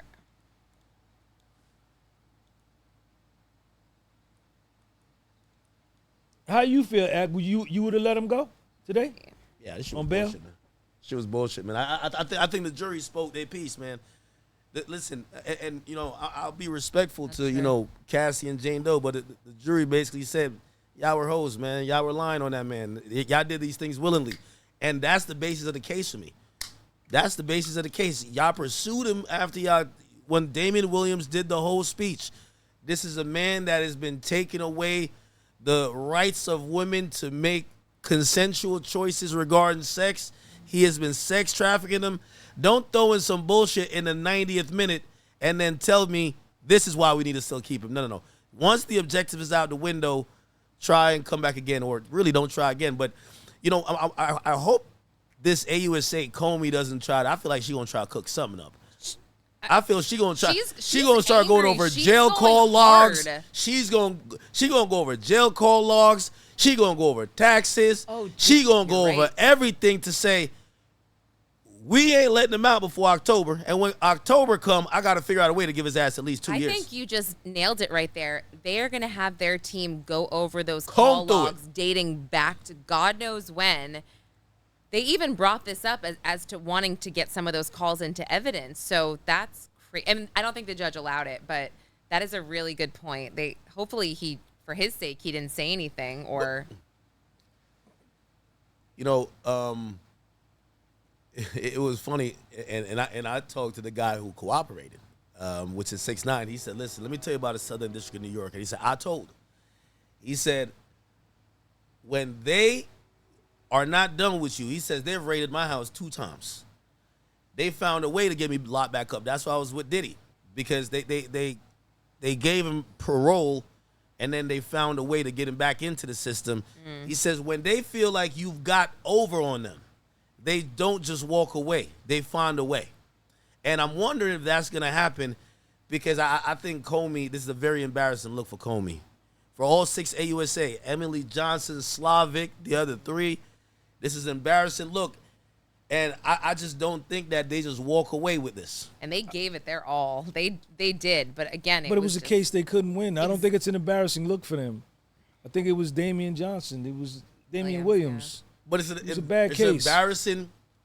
It's an embarrassing look for the office that's seen as the toughest office on crime in the land, that one man goes in there and beat a RICO. Right, because you put witnesses on the stand that perjured themselves. Well, again, they're never going to take accountability. They're gonna try to make that's sure what happened. They get as much as they can That's from what it. happened. And these were he didn't call not one witness. He beat y'all with your witnesses. Look at that. I think everybody perjured himself, or was it just He Banner? beat them with their That's witnesses actually and your crazy. exhibits. Do you That's think actually crazy to think about. you Yeah. think Banner was the only person that was the Banner, perjurer? Brianna Boglin had the most outrageous perjury, but Dawn Richard perjured herself. Capricorn Clark, Cassie, Mia, and Jane Doe. And these were your key witnesses. And 2 of your witnesses, Gina didn't even show up. And victim 5, whoever that was, didn't even show up. So they were given a case that they couldn't win. And I just think that they were outmatched with the legal minds. You know, Puffy had the resources. He spared no expense for his freedom. Do you think they go back, they sift through more civil cases, try to come up with maybe 2 or 3 more witnesses and say, let's go back at this motherfucker No, again? too much Or money. do you believe Too much money, and it's To retry him again on what? no. It's on other charges for other victims? no. I doubt it. It's I doubt it. unless mean- he f's up majorly, like he's got to be really careful because they doubt are it. going to be watching him. I don't think but- anybody's going to win any of those civil suits either. Oh yeah, I wonder Vanna- if any of those will go to trial. Like, what do you think about that? Like, Well, the fact that he won his, yeah. you know, and Or if the he'll only try to convictions, settle. the only convictions was Jane Doe and Cassie. Dawn Richard's case Yeah. is going to go out the window. Mia's case is going to go out the window. And Brianna Boglin's case is going to go out the window. Well- My opinion. I could be Yeah. wrong. Well, here's the thing. It's just so much easier to get a conviction in civil court. You could get a win in civil court. It's preponderance of the evidence. It means as long as, like, if this was a civil case, it's no way. It's impossible that, like, if Cassie had taken her to trial, based on her testimony, it's impossible the jury wouldn't award her with damages given her testimony. Because, again, it doesn't have to be like, I know beyond a reasonable doubt. It just has to Jane be. Doe probably could win a civil suit because she won the Mann Act, right? Yeah, I think he should settle with her. I think he should settle with her. He should Well, probably. let's see if she's as down as she said she was, that she wasn't going to file a suit. Let's see. Yeah, right. She did say that. Remember? Sko Kilo says, thank you for the 10, brother. He says, OG be right, but he's also part of the problem. By telling people to blindly stick by people even when you think they're wrong. No accountability. Diddy isn't a victim. We got to do better as men. What do you think about that? Who was that? This is a donator. What's his name? Sko Kilo. Yeah, Sko Kilo, you got a fake profile with a fake name. So that's what I think about your comment. Sko Kilo. They do want to know Panday. I think I'm saying your name right. He says, besides the Diddy case, what is next for Lauren and Sean G? You want to go first? Yeah, I mean, I'll definitely be attending the hearings for the Kentucky Crypto King in Manhattan Criminal Court. You know about that case? The two crypto guys who they kidnapped this one Italian guy and they tortured him in this like $30,000 a month Manhattan townhouse, all for his Bitcoin password. And this guy, like they used a chainsaw on his leg, they peed on him. I heard about that. Yeah, he ran like out of a horror movie, ran out of the house and caught up with a traffic guard, and they caught it on camera. And so these guys have a hearing, I think, on July 18th. So I'll be going to that and doing the pretrial stuff for that. And then this is a freaking weird, disgusting one that no one is talking about. I call him the sadistic sugar daddy, but there's a hearing for this guy, I think a week later. His name is Ryan Hemphill. He lived near the Empire State Building. He is a lawyer, or was a lawyer. If you look at his LinkedIn, he's got all these accolades. Well, half of his LinkedIn, no one even knew who he was, half of these companies. He was indicted on 116 different counts of raping and torturing 4 different women in his apartment.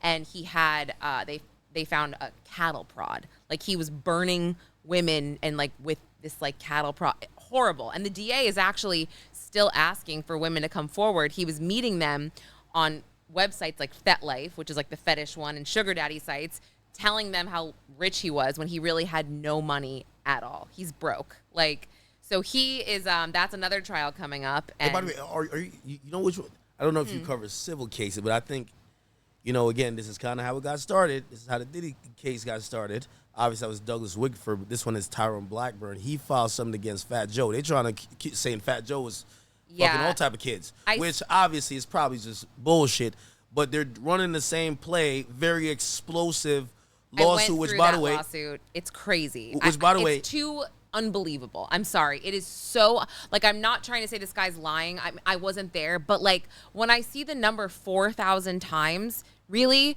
So the 4,000th time that you were going to have sex with, like, you're like, no, that's it. I'm done after 4,000. Like, what? And here's the thing.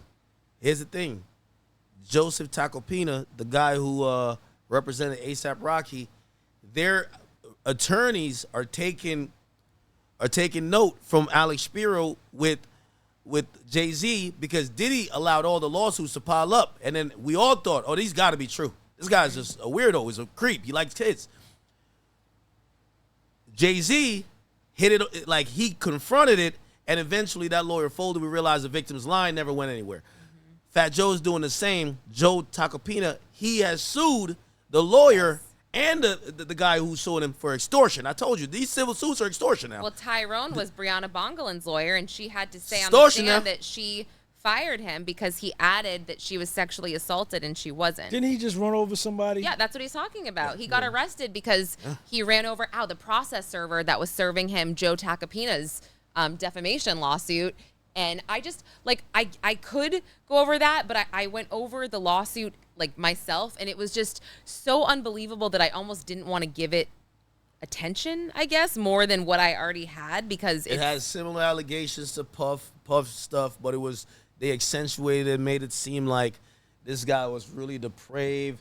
They put in details in there that were eye-grabbing and very salacious that could be ran on blogs, talking about Fat Joe having his genitals rub against his male counterparts while they were having sex with the same girl. They try to make it in a way to say, this freaky ass motherfucker right here, according to them, I don't even want to get into the details, because it feels like it's cap. It feels like it's cap. And this is how it starts, because we like talking about did you hear this? But it's all cap. Then all of a sudden somebody believes it, and then some U.S. attorney says, well, I need to make my name for myself before I get up on out of here. Let me go get my HSIT, my NYPD, deputized FBI personnel to go investigate it, get a search warrant, let's indict this motherfucker, and then we just put them on, yo, we got him locked up. Well, chilling in MDC until I get out of here. That the Diddy case, and actually being in the courtroom and hearing these people actually say that their civil suits were not accurate, and again, hearing someone say that she had to fire an attorney because something was added, it gave me this, I just look at these civil suits from a different perspective, and it feels now, and again, I am guilty of going through civil suits, you know, on a podcast and being like, oh my gosh, and taking things as fact. And I should not have done that. And now, so it's giving me a different perspective that it could happen to anybody. Somebody can literally write whatever they want about you, and you can do nothing about it unless you sue them for defamation. And who's going to believe? Like, are they going to believe you after? By the way, dangerous. landmark decision, and this is why this bullshit keeps happening. So Tony Busby gets sued by Jay-Z because he said, you saying I fucked a 13-year-old. He sued him for defamation. Motion to dismiss by Tony Busby gets granted. They dismiss it. They say, they basically legalize, if you make salacious acts and file it in court, it can't be defamation because the mere notion it could be defamation silences victims. Well, you have to prove that it's defamation in court, which is the shitty part, and that's what I'm trying to say. They haven't even started the case. They threw it out. Right, they said it's silencing victims, and that's the problem. So he didn't even have a chance to prove that it was defamation, which is a scary thought, you know, on his end, because Alex Spiro did an incredible job of putting together this binder as to why this didn't happen. Everything she said, this band did not perform the night of the VMAs or whatever it was because they were in Germany at the time. Like, it was, none of it made sense. It was the stupidest thing why they didn't do it. They said, well, Tony Busby didn't ethically break his responsibility as an officer of the court, because a lawyer should only file a lawsuit if he truly believes the facts herein are actually true. Here's the thing. He hired an investigator to validate the claims. The investigator told him yes, so he filed a lawsuit. The investigator never put a declaration in the docket, which means that's hearsay. So it's a bunch of legalese and bullshit. No, it's crazy. Let me ask you a question. It really is crazy. So now when you just coming off of what you said, anybody can file these lawsuits. Yeah. We see them popping up on everybody. Where do you think this whole movement of believe all women stands, especially now after we've seen this case where if we listen, there's 100 lawsuits against Puff. A lot of people got on the stand, maybe either weren't all telling the truth, or if you listen to Unc, they lied. Where do you think, or how do you think this is going to affect how people might treat a potential real victim or treat anybody potential at all? I mean, I think that the believe all women thing, I think that dissipated a long time ago at this point. I think you should listen to everybody. If they come forward and they have something to say and they say that, listen to them, of course. But, like, nobody has to believe all women. I mean, that's not... Do you know what I'm saying? Like, I don't think you been on the Shade Room? You follow the Shade Room? No. Man, the Shade Room, they over there. The Shade Room demons are going through it. Oh, they're going through it. They wanted Diddy to get 100 years. Oh. They wanted him to get 100 years. Yo, listen. When the sentence came down in the overflow, you saw people and reporters that wanted Puff to get found guilty writing the notes like this. Oh, yeah. Oh, man. You can see it on their face, huh? Man, they was showing it, man, getting up, walking, hurt, wounded. He said wounded. Wounded. Hey, wounded. Hey, they all said you was wrong. They was saying now I'm too biased. Man, listen, when I went up there to the courtroom the first week, man. Oh, you said when you seen Cassie testify, you said you heard enough. Man, it was over, man. They stopped. Some people stopped talking to me, man. For real. After I expressed I was pro Puff, they stopped talking to me. Every time they see me, they go another way. When I first got there. Shout out to somebody said, not your Uncle Ruckus. He says, it ain't over yet for Diddy. they might try to do the Keefy D on his ass. They might try to drop a bomb about some old shit. Oh gosh, what if Keefy D implicates Diddy on this? Oh my god, I forgot. So they pushed that trial back, I think, to February 2026, I think. But Speculation. he said that whatchamacallit, that law enforcement broke a proffer, but they say that he broke the proffer first. He did it on Vlad. Why. He did it on the couch. Yeah. Multiple times. He just needs to shut up, though. Just stop talking. Here's the thing, though. He was getting like 5 bands in an interview. He had no other skill. He was an Asian man. He went up there. They kept asking about the same thing. At first, he used to say, refer to my book and refer to past interviews I did. I did have, he had what they call Queen for a Day. Yeah. You could only say that one time, brother. Okay? They had leaked the interrogation footage or audio, and he kept saying it, remixing it, giving different details. Now he's saying a bunch of other stuff. He also was bragging when they were when he was getting arrested. Do you remember that? Like, he never shuts up. It's not just like, he is his own worst enemy. And he might not even make it to trial. He is not healthy. He is not a healthy person. So, hey, by the way, James McAthin, thank you for the 10. He says, I know the federal statute of limitations for transportation related to prostitution is 5 years. I'm just interested in how this applies to Cassie's charge now that RICO is out. I don't know. I wish I had the the legal sentencing background guidelines to 5 years? understand all of that. The charge, the statute of limitation on that charge is 5 years. That's interesting. Oh my gosh. Some of these people are they're hell. I have one for you, Lauren, and I hope they're not. Don't try to attack Lauren on here now. We love Lauren. It said, I like Lauren, but it seems like she's mainly interested in helping women.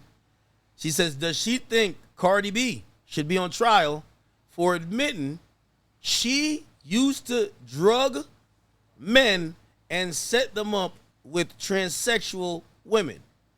Okay, I don't know enough about whatever Cardi B used to do, but like, I think that what gets me, and like, anybody can say whatever they want about me, about you, but the truth is, you guys don't know anything about me, and you don't know anything about Sean. So if people say that I'm all about helping women, I mean, is that a bad thing if I am? Number one. Number two, I would say that if Tell him, Lauren. Well, no, I'm just saying, like, if somebody needs help, and again, I have a son. So do I want to see my son in a position where he's wrongly accused? No. Tell him, Lauren. I will help whoever needs help. And the fact that if people are even offended in the slightest that I am offended by seeing Cassie get beat up, then that says more about you than it says about me. So, I mean, I'm not coming down on this person. Get him, Lauren. No, I'm not coming down on this person. No, come down on him. Come down on him. We get to it on this channel. We get to it. Listen, I put myself out there. I'm the one talking. You can say whatever you want about me. That is your right. I'm putting myself out there. But again, the truth is, you don't know anything about me, and I help who I want to help, and I'm a truthful person, which, like I said, I will tell both sides of the story. We love and respect your perspective. But and if I see both sides, and somebody you're not in here weeping like, what's that one? There's that one blogger. Somebody said hide all the ropes. Like, I ain't gonna lie, I don't even want to make that joke, but they said this one blogger is weeping outside the courtroom. I think she has some issues with you. I don't know what's going on. Okay, but I'm just saying, like, I am not emotionally invested in these cases. Wounded. Wounded. Hey, listen. In the overflow 24B, man, them reporters in there and the public was Yo, Diane, thank you for the wounded. No, you didn't send a message though. Wounded. They were mad. Yeah, and I'm not emotionally invested. I'm just like, you can't help but when you support Lauren. When you see his daughters, it's like you can't. And then those moments where he's being, consoled by his team. You're a human being. You feel empathy for him because it's a tough situation. I mean, he won. He took it to trial and he won. He was judged by. Hey, by the way, DJ K Don Vibes, thank you for the 20. He says sidebar. He said, act. Sidebar. He said the chat niggas was 25,000 deep this morning. And there's like a podcast on the West. They be trying to they was taking some shots. Chat, you know what we do? We can't keep going back and forth. We got people who we fuck with. We share our platform with them. He said them boys are struggling with 550 views. I seen Unc today, 3,000 kicking strong. Yeah, I did. Right? I did. Listen, Yeah, I hey, did. chat. Just that this is exactly why I'm not gonna spend my time going back and forth while I could find other content creators that I'm liking their content. Let me collab with them. Some of these guys just want to argue just to argue because now they could get up in the algorithm. It's okay. It's okay. I don't take offense to it, but I like to, these are my people over here. So, by the way, somebody said, "Oh, Jay Cardi, don't gas Unc up. He's off 2 Red Bulls." It say, "Yo, nah, Unc, turn up on Tisa Tells." Sidebar. No. Wait, I don't want to talk about. Sidebar. Yo, so Wait, what happened though? So I'm coming back from the joint, my live joint, Yeah. and I'm walking through the back, Yeah. and she right there. So this is after the verdict. So I make sure I lock eyes with her. And I walk by, I do this. I walk by, I say, and she locked, and I locked, and then she got a security guard down there. But Good for her. that was my I really like revenge. her. I really like her. No, I have no problem She's a with it. really nice girl. Yeah. You did say something, and Then she got into it with a dude in the overflow. really. The dude in the overflow. Then she got with a dude by the elevator. Everybody was going at her like, "You a liar, you Poor a liar, girl. you lied." Feel bad. She had a lot of scrapes today, man. Can I ask a question about her? I haven't watched her content. I don't think she's the most fond of me, but I have no problem with her. I'm pretty sure. I actually even said earlier, I said I invited her to have a conversation. I'm pretty sure we can find some common ground. Do you believe that, and I don't know, are you familiar with the coverage, maybe? I mean, I know that she was passionate about him being guilty. Okay, Yeah. so do you believe, and I'm pretty sure there are certain people who maybe their representation of the coverage or what they saw in the court was more in line with, hey, and I won't say necessarily they're a woman or whatever, but it's like, hey, we're here to defend women's rights. And in cases like this, we want to see justice for women who are coming out to be victims. And maybe it's not, how the hell, she don't know Puff? Like, I'm pretty sure she's like really just pro Cassie, pro all the women who probably have felt victimized. I'm not sure. I don't. I'm trying to figure out her angle. I actually, I don't think I've watched anything like straight through, but just knowing her from the courtroom and seeing her every day, she's lovely and she's sweet and she's kind, and that's all my interactions have been. And she's gracious, and so I really like her.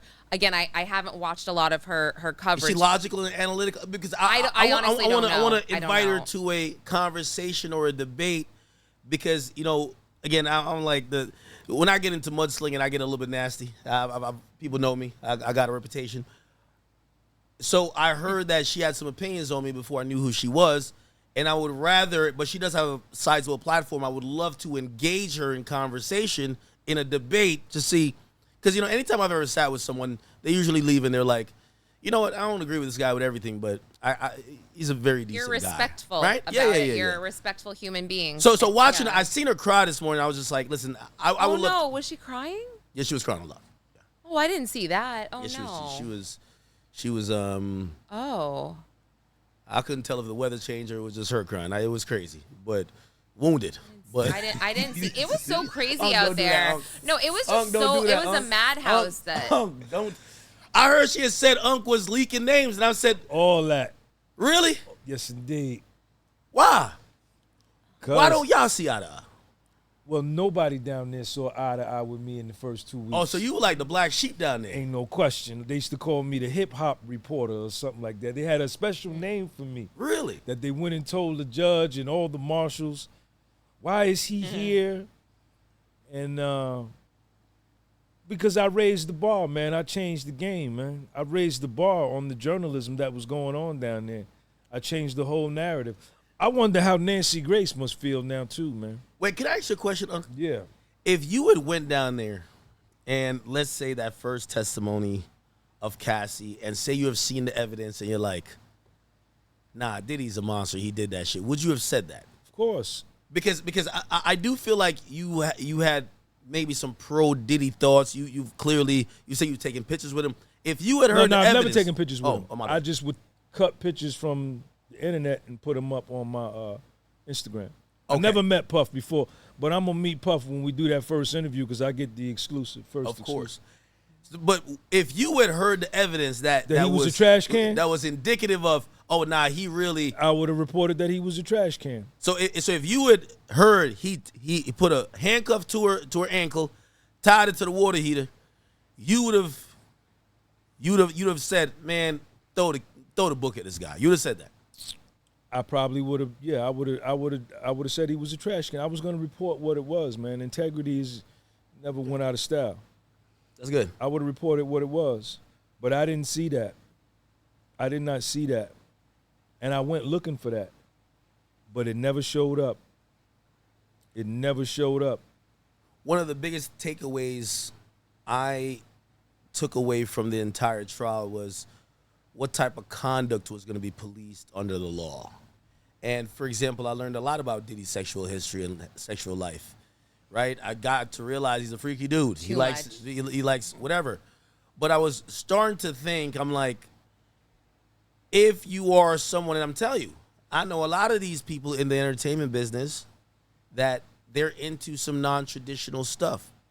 It could be group sex. It could be whatever. But I've never heard those things to be non-consensual.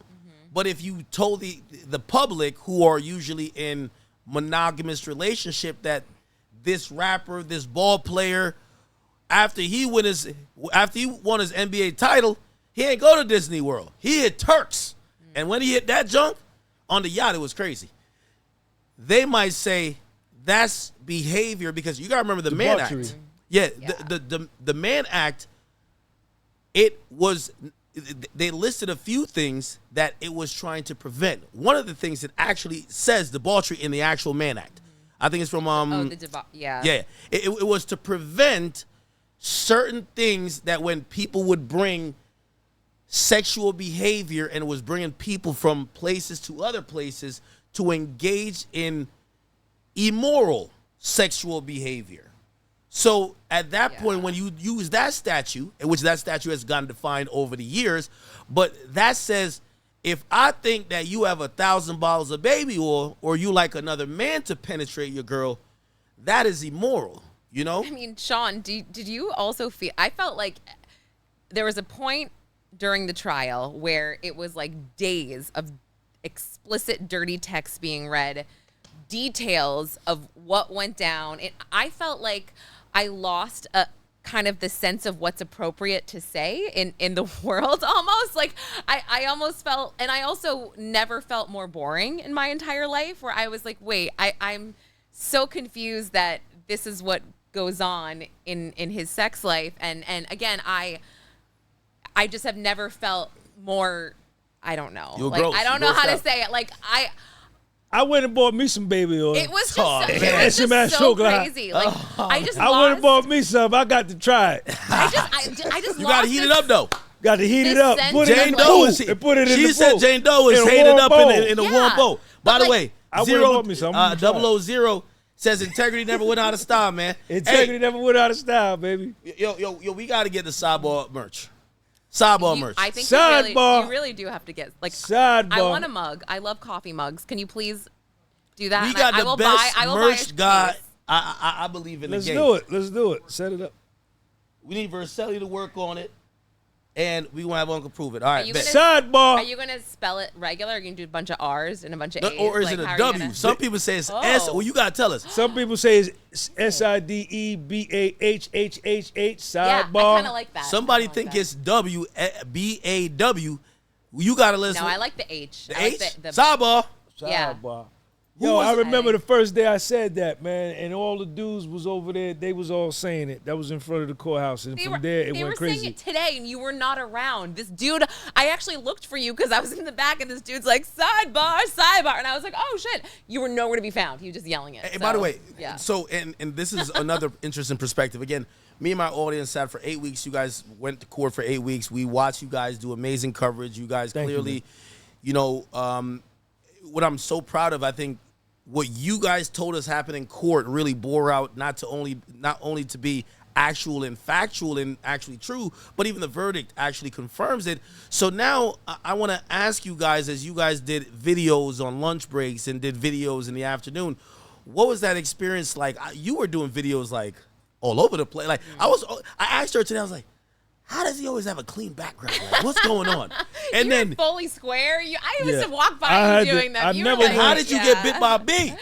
That was awful. I don't know. Just it's gross over there. Who knows? But I'm like, and we all got yelled at today. We all had. I was literally doing a live hit, and they told me to move. They're crazy now. So I went over to Foley Square because I'm gonna start asking for drinks by saying sidebar. It was away from everybody. The sidebar for real.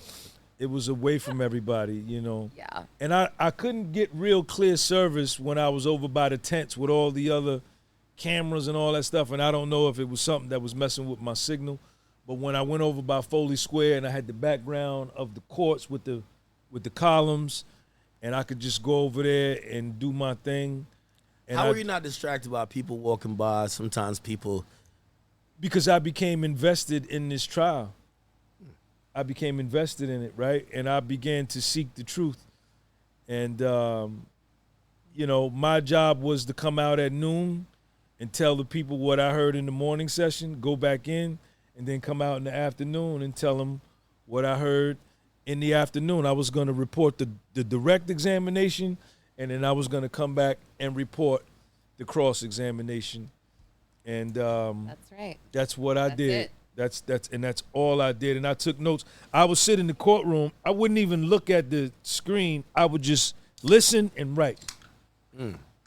I would just listen and write. Because there was so much to write and there was so much going on. I think there's a defense press conference right now. Really? I think there is. Inner City Press is. They're all outside. You can kind of see it, I guess. Is it live? He's. Oh Is no. anyone at the podium? No, he's not. It wasn't live. He put a. Let me see. What was you gonna say, Ak? So, I wanted the perspective from the overflow room and in the actual courtroom. Like you guys kept saying 26B or whatever. At all times when you're watching the stream in the overflow room, could you see Diddy? Yes. So is this just a wide shot? It's a TV like that. It's two of them. It's two of them. What's on each? Half of the screen is the witness chair. The other half of the screen is the courtroom where you can see the assistant U.S. attorneys, Puffy's legal team, and maybe the first three pews of the gallery.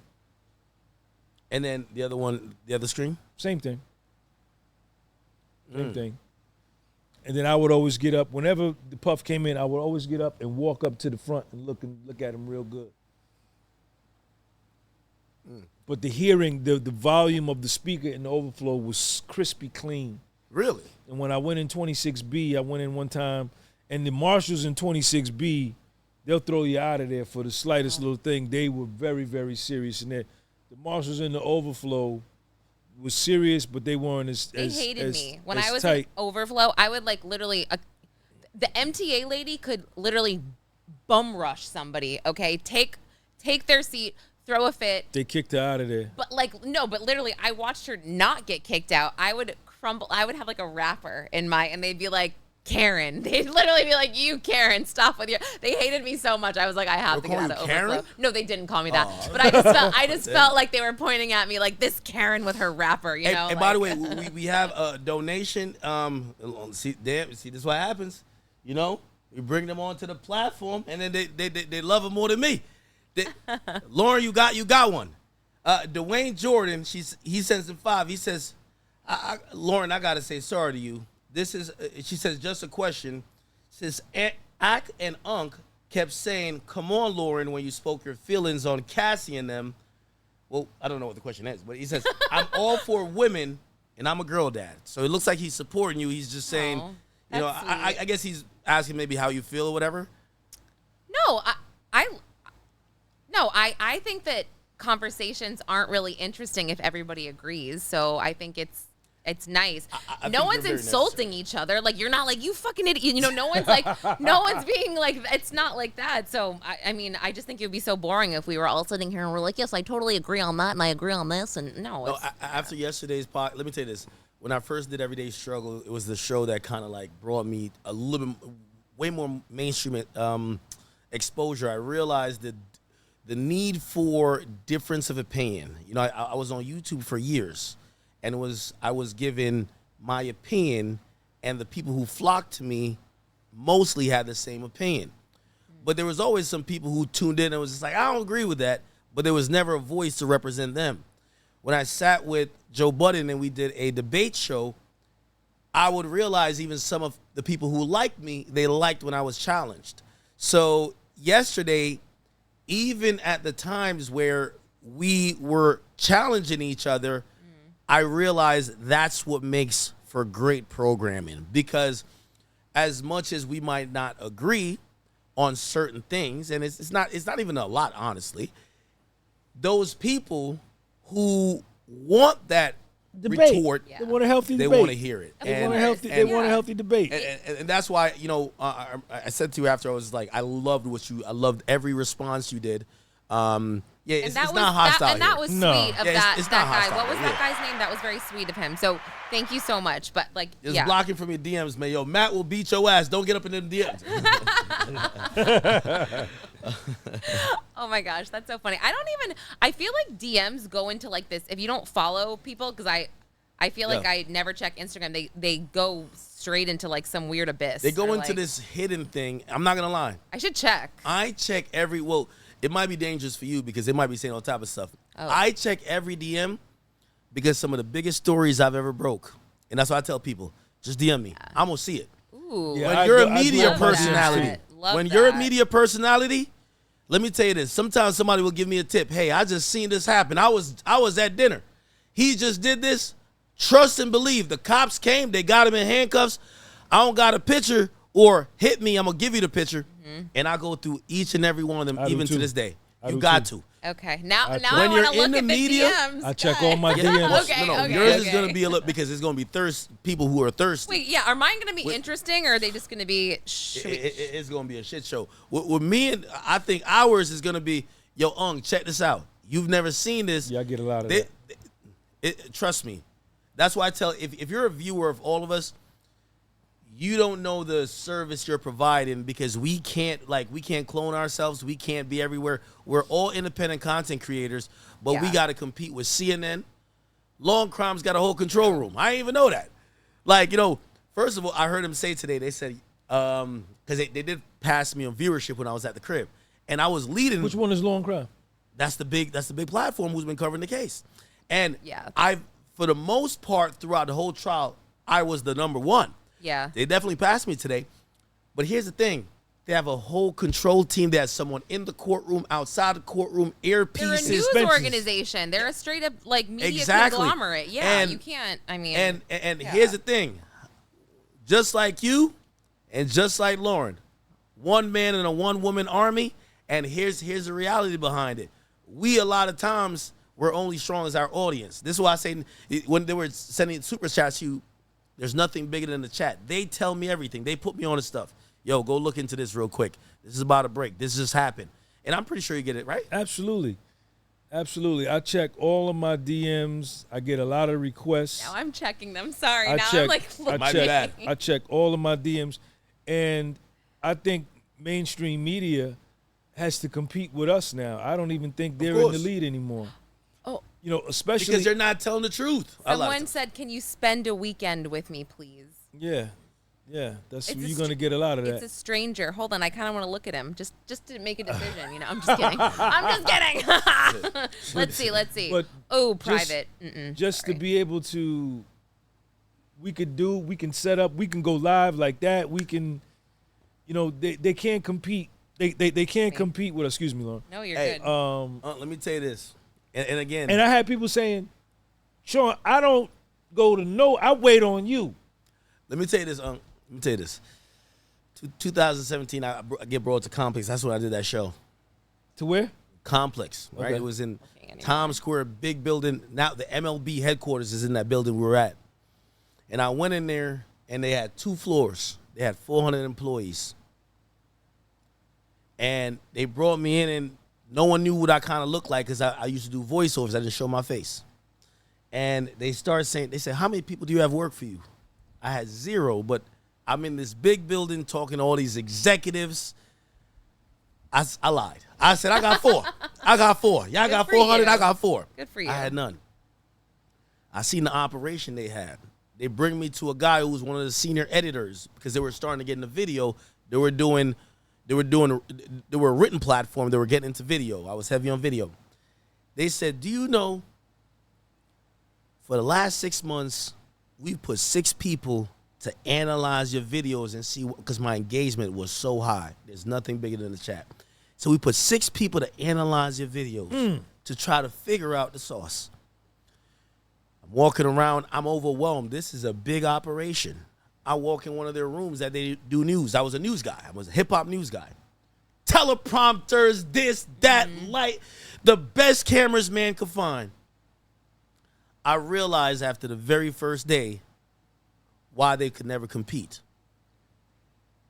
They were trying to study my videos thinking I was doing something that a corporate company could emulate. What they could never emulate was my authenticity. I would get up on there. I wouldn't show my face. I would be like, it's what Akademiks, and I would just do a video, give my original thoughts. They had teleprompters that people were reading that they didn't write. They had the writers write it and a pretty girl reading it. That's not authentic. When you get on your platform, and you say, Sabo,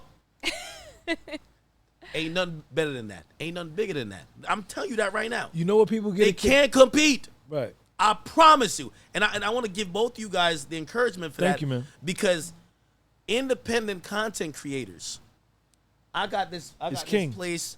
I got this place when I was working at Complex, and I was like, listen, I'm working for y'all, but I'm always independent. I later got to deal with Spotify and the upstairs joint that I was at.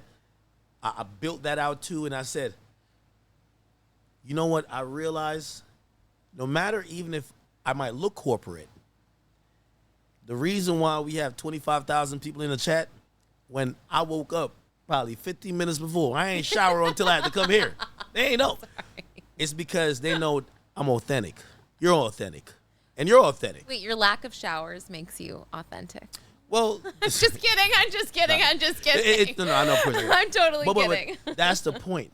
And this is why I love independent content creators.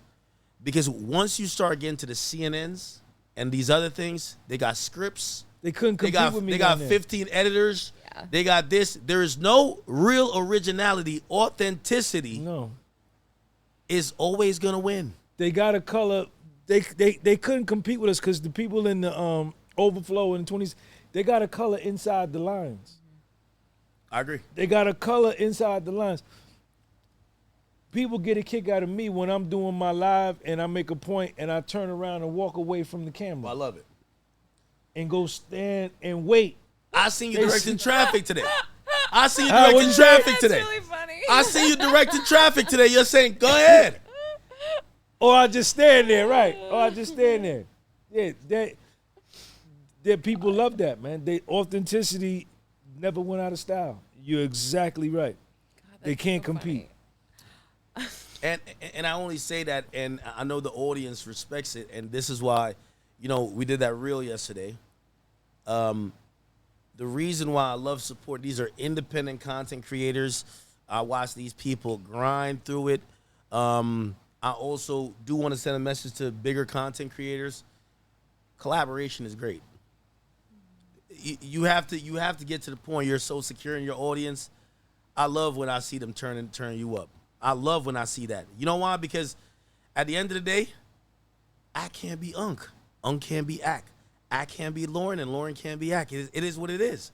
We all can be each other, and there's enough people here, and I'm not trying to get sentimental and everything because we were still, but I appreciate y'all. I appreciate y'all, and I only want to give y'all that nugget to build your platform. Don't ever think, let me tell you this, I got both of these spots, and sometimes the best stream is from the crib. Yeah.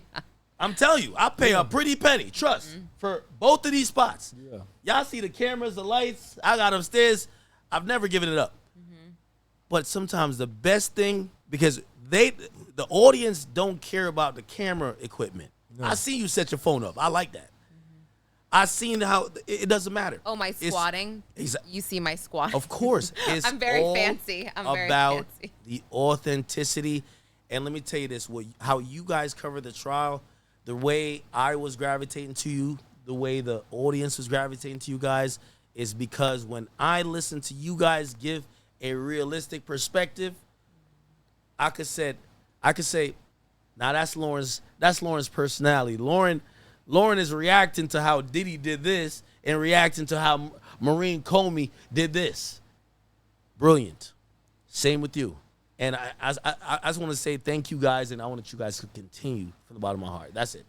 I want to thank you. This was so nice for you to have. I mean, you know, Sean has a big audience, but I have a very small audience. So thank you for having me. Thank you for having me on. I really You got 21,000 now? I do. And I mean, I just hope that they stick with me because I will be covering other cases. But keep posting. I just wonder if people are just only interested in Diddy. And that's my fear. I hope that they're interested in other stuff. But let me tell you this.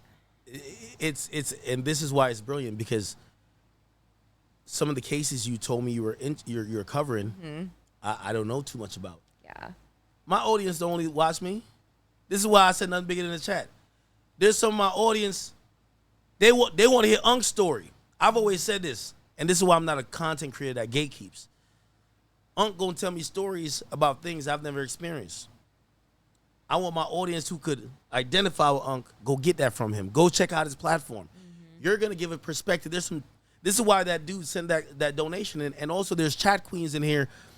When we're raiding your stream and they're going so crazy. Shout out to Belle, by the way, from Canada. There's some beautiful chat queens who are like, no, we love Lauren. She's speaking for us women. I'm a man. I can't speak for them. I try to understand and empathize, but I can't speak for them. They're gonna fuck with you. What always stood out about You're good. you with me was your black rim glasses. The first time I ever saw you, I said, look at this. Look at these glasses. That was the first thing I saw. Really? The glasses. That's so funny. And I don't even wear them all the time. I just kind of started because of the note taking and actually looking at the screen for the evidence, and then it kind of just stuck. So that's really funny. Really funny. Okay. Wow. They're now bullying me, saying I'm keeping y'all hostage. So I want to give y'all I've spoken a lot, and I know I'm drinking, wow. so I want to give both of y'all uninterrupted time. Please promote everything you have. It appears that we're all gonna have hopefully a great July 4th weekend. I wish both of you guys spend time with your families. You know, unfortunately for Puff, he's not gonna be with his family, but he does have good news. And we're gonna reconvene, and I do want us to do something on a regular basis. I don't care if it's weekly. I don't care what it is. I think we could figure something out. Okay? That would be fun. I want to give both of you guys. Please, Lauren, this is time to promote. Please. You go No, first. I literally feel like I've talked so much that I feel like I have nothing to say. I have nothing. I will be back with you, hopefully. The podcast was sold on Spotify. The podcast was sold on Instagram. Go get my merch on my website, www.thepodcastwassold.bigcartel. I wrote 3 books over there. I also do one-on-one mentorship sessions. Stan.store/podcast was sold. Sidebar. Shout out to Akademiks for the exposure. Yes. My platform has really took off since he started promoting my platform, and I'm appreciative. Shout out to my girl Lauren. And this is what we do. Integrity never went out of style, and authenticity is the highest vibration in the universe. Higher than love, higher than fear. Sean G. You're the best. Podcast was sold. I'm glad I met you because, I saw you the whole time. I literally saw you and it's just funny. We really only met 2 weeks ago, which is so Right. weird. Right. Yeah. But wait, actually, I feel like I should shout out my platforms. I know I just said I talk too much, but come on, girl. yes. Okay. YouTube, Pop Crime TV. My website, popcrime.tv. My Instagram is my full name, Lauren Emily Conlin. And my Twitter is Conlin_Lauren. Lauren, we got a bag over here. You got to realize, this is why I said ain't nothing bigger than the chat. Hey, listen, this is what I need you to do. We can talk business off of this, but I need you to go get with one of them jurors. If you get that exclusive, Fine. I got that 10,000 bag. We got to get it on here. Exclusive. I want you to do the interview. I've got the because I know you're gonna go through it sequentially, girl. Oh yeah, no. So again, I get told one you, of them. I got the told 10 grand for it. I kind of chased the sprinter managers, but what I do have in my back pocket is hopefully Xavier Donaldson. I've got that for an interview, and then hopefully Tenny Garagos. So okay, I'm gonna be like kind of nice and not as annoying. I will give them a couple days, I think. Hey. I actually already hit up Donaldson. I already started knocking, but you could leverage me. Okay. When you, Done. I know you figure out all the jurors. We could get a real good interview with one of the jurors. I got 10,000 for them, and me and you gonna talk. Got it. 10,000. We want to know everything that happened up in that jury room. Shout out to Lauren Crimes. But listen, I worked hard to get here. I got some bread too. We gonna move around. Okay. Shout out to Done. Act. Come Done. on. So if Done. you get Independent you content tell them that you creator. hit me, Yep. I'm gonna make sure you're good. That juror gonna be $10,000 richer, but he gotta tell us everything that happened from the moment they went in. They gotta tell us what happened with juror 6.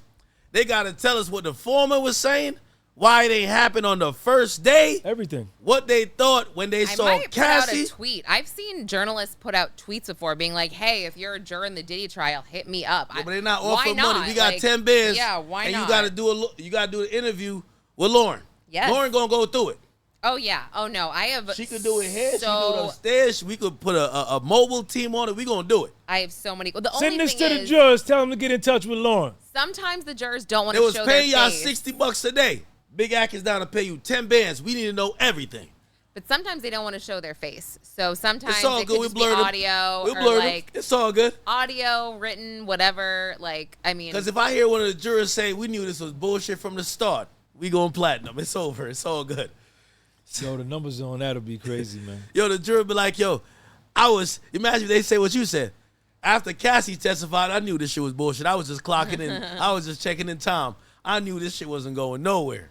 I would like to hear Lauren about the 17th floor balcony incident. What a particular juror thought about that. There's so many things I want to know about. Yeah. You're right. There's so many 100%. things I want to know what they were thinking. Yeah.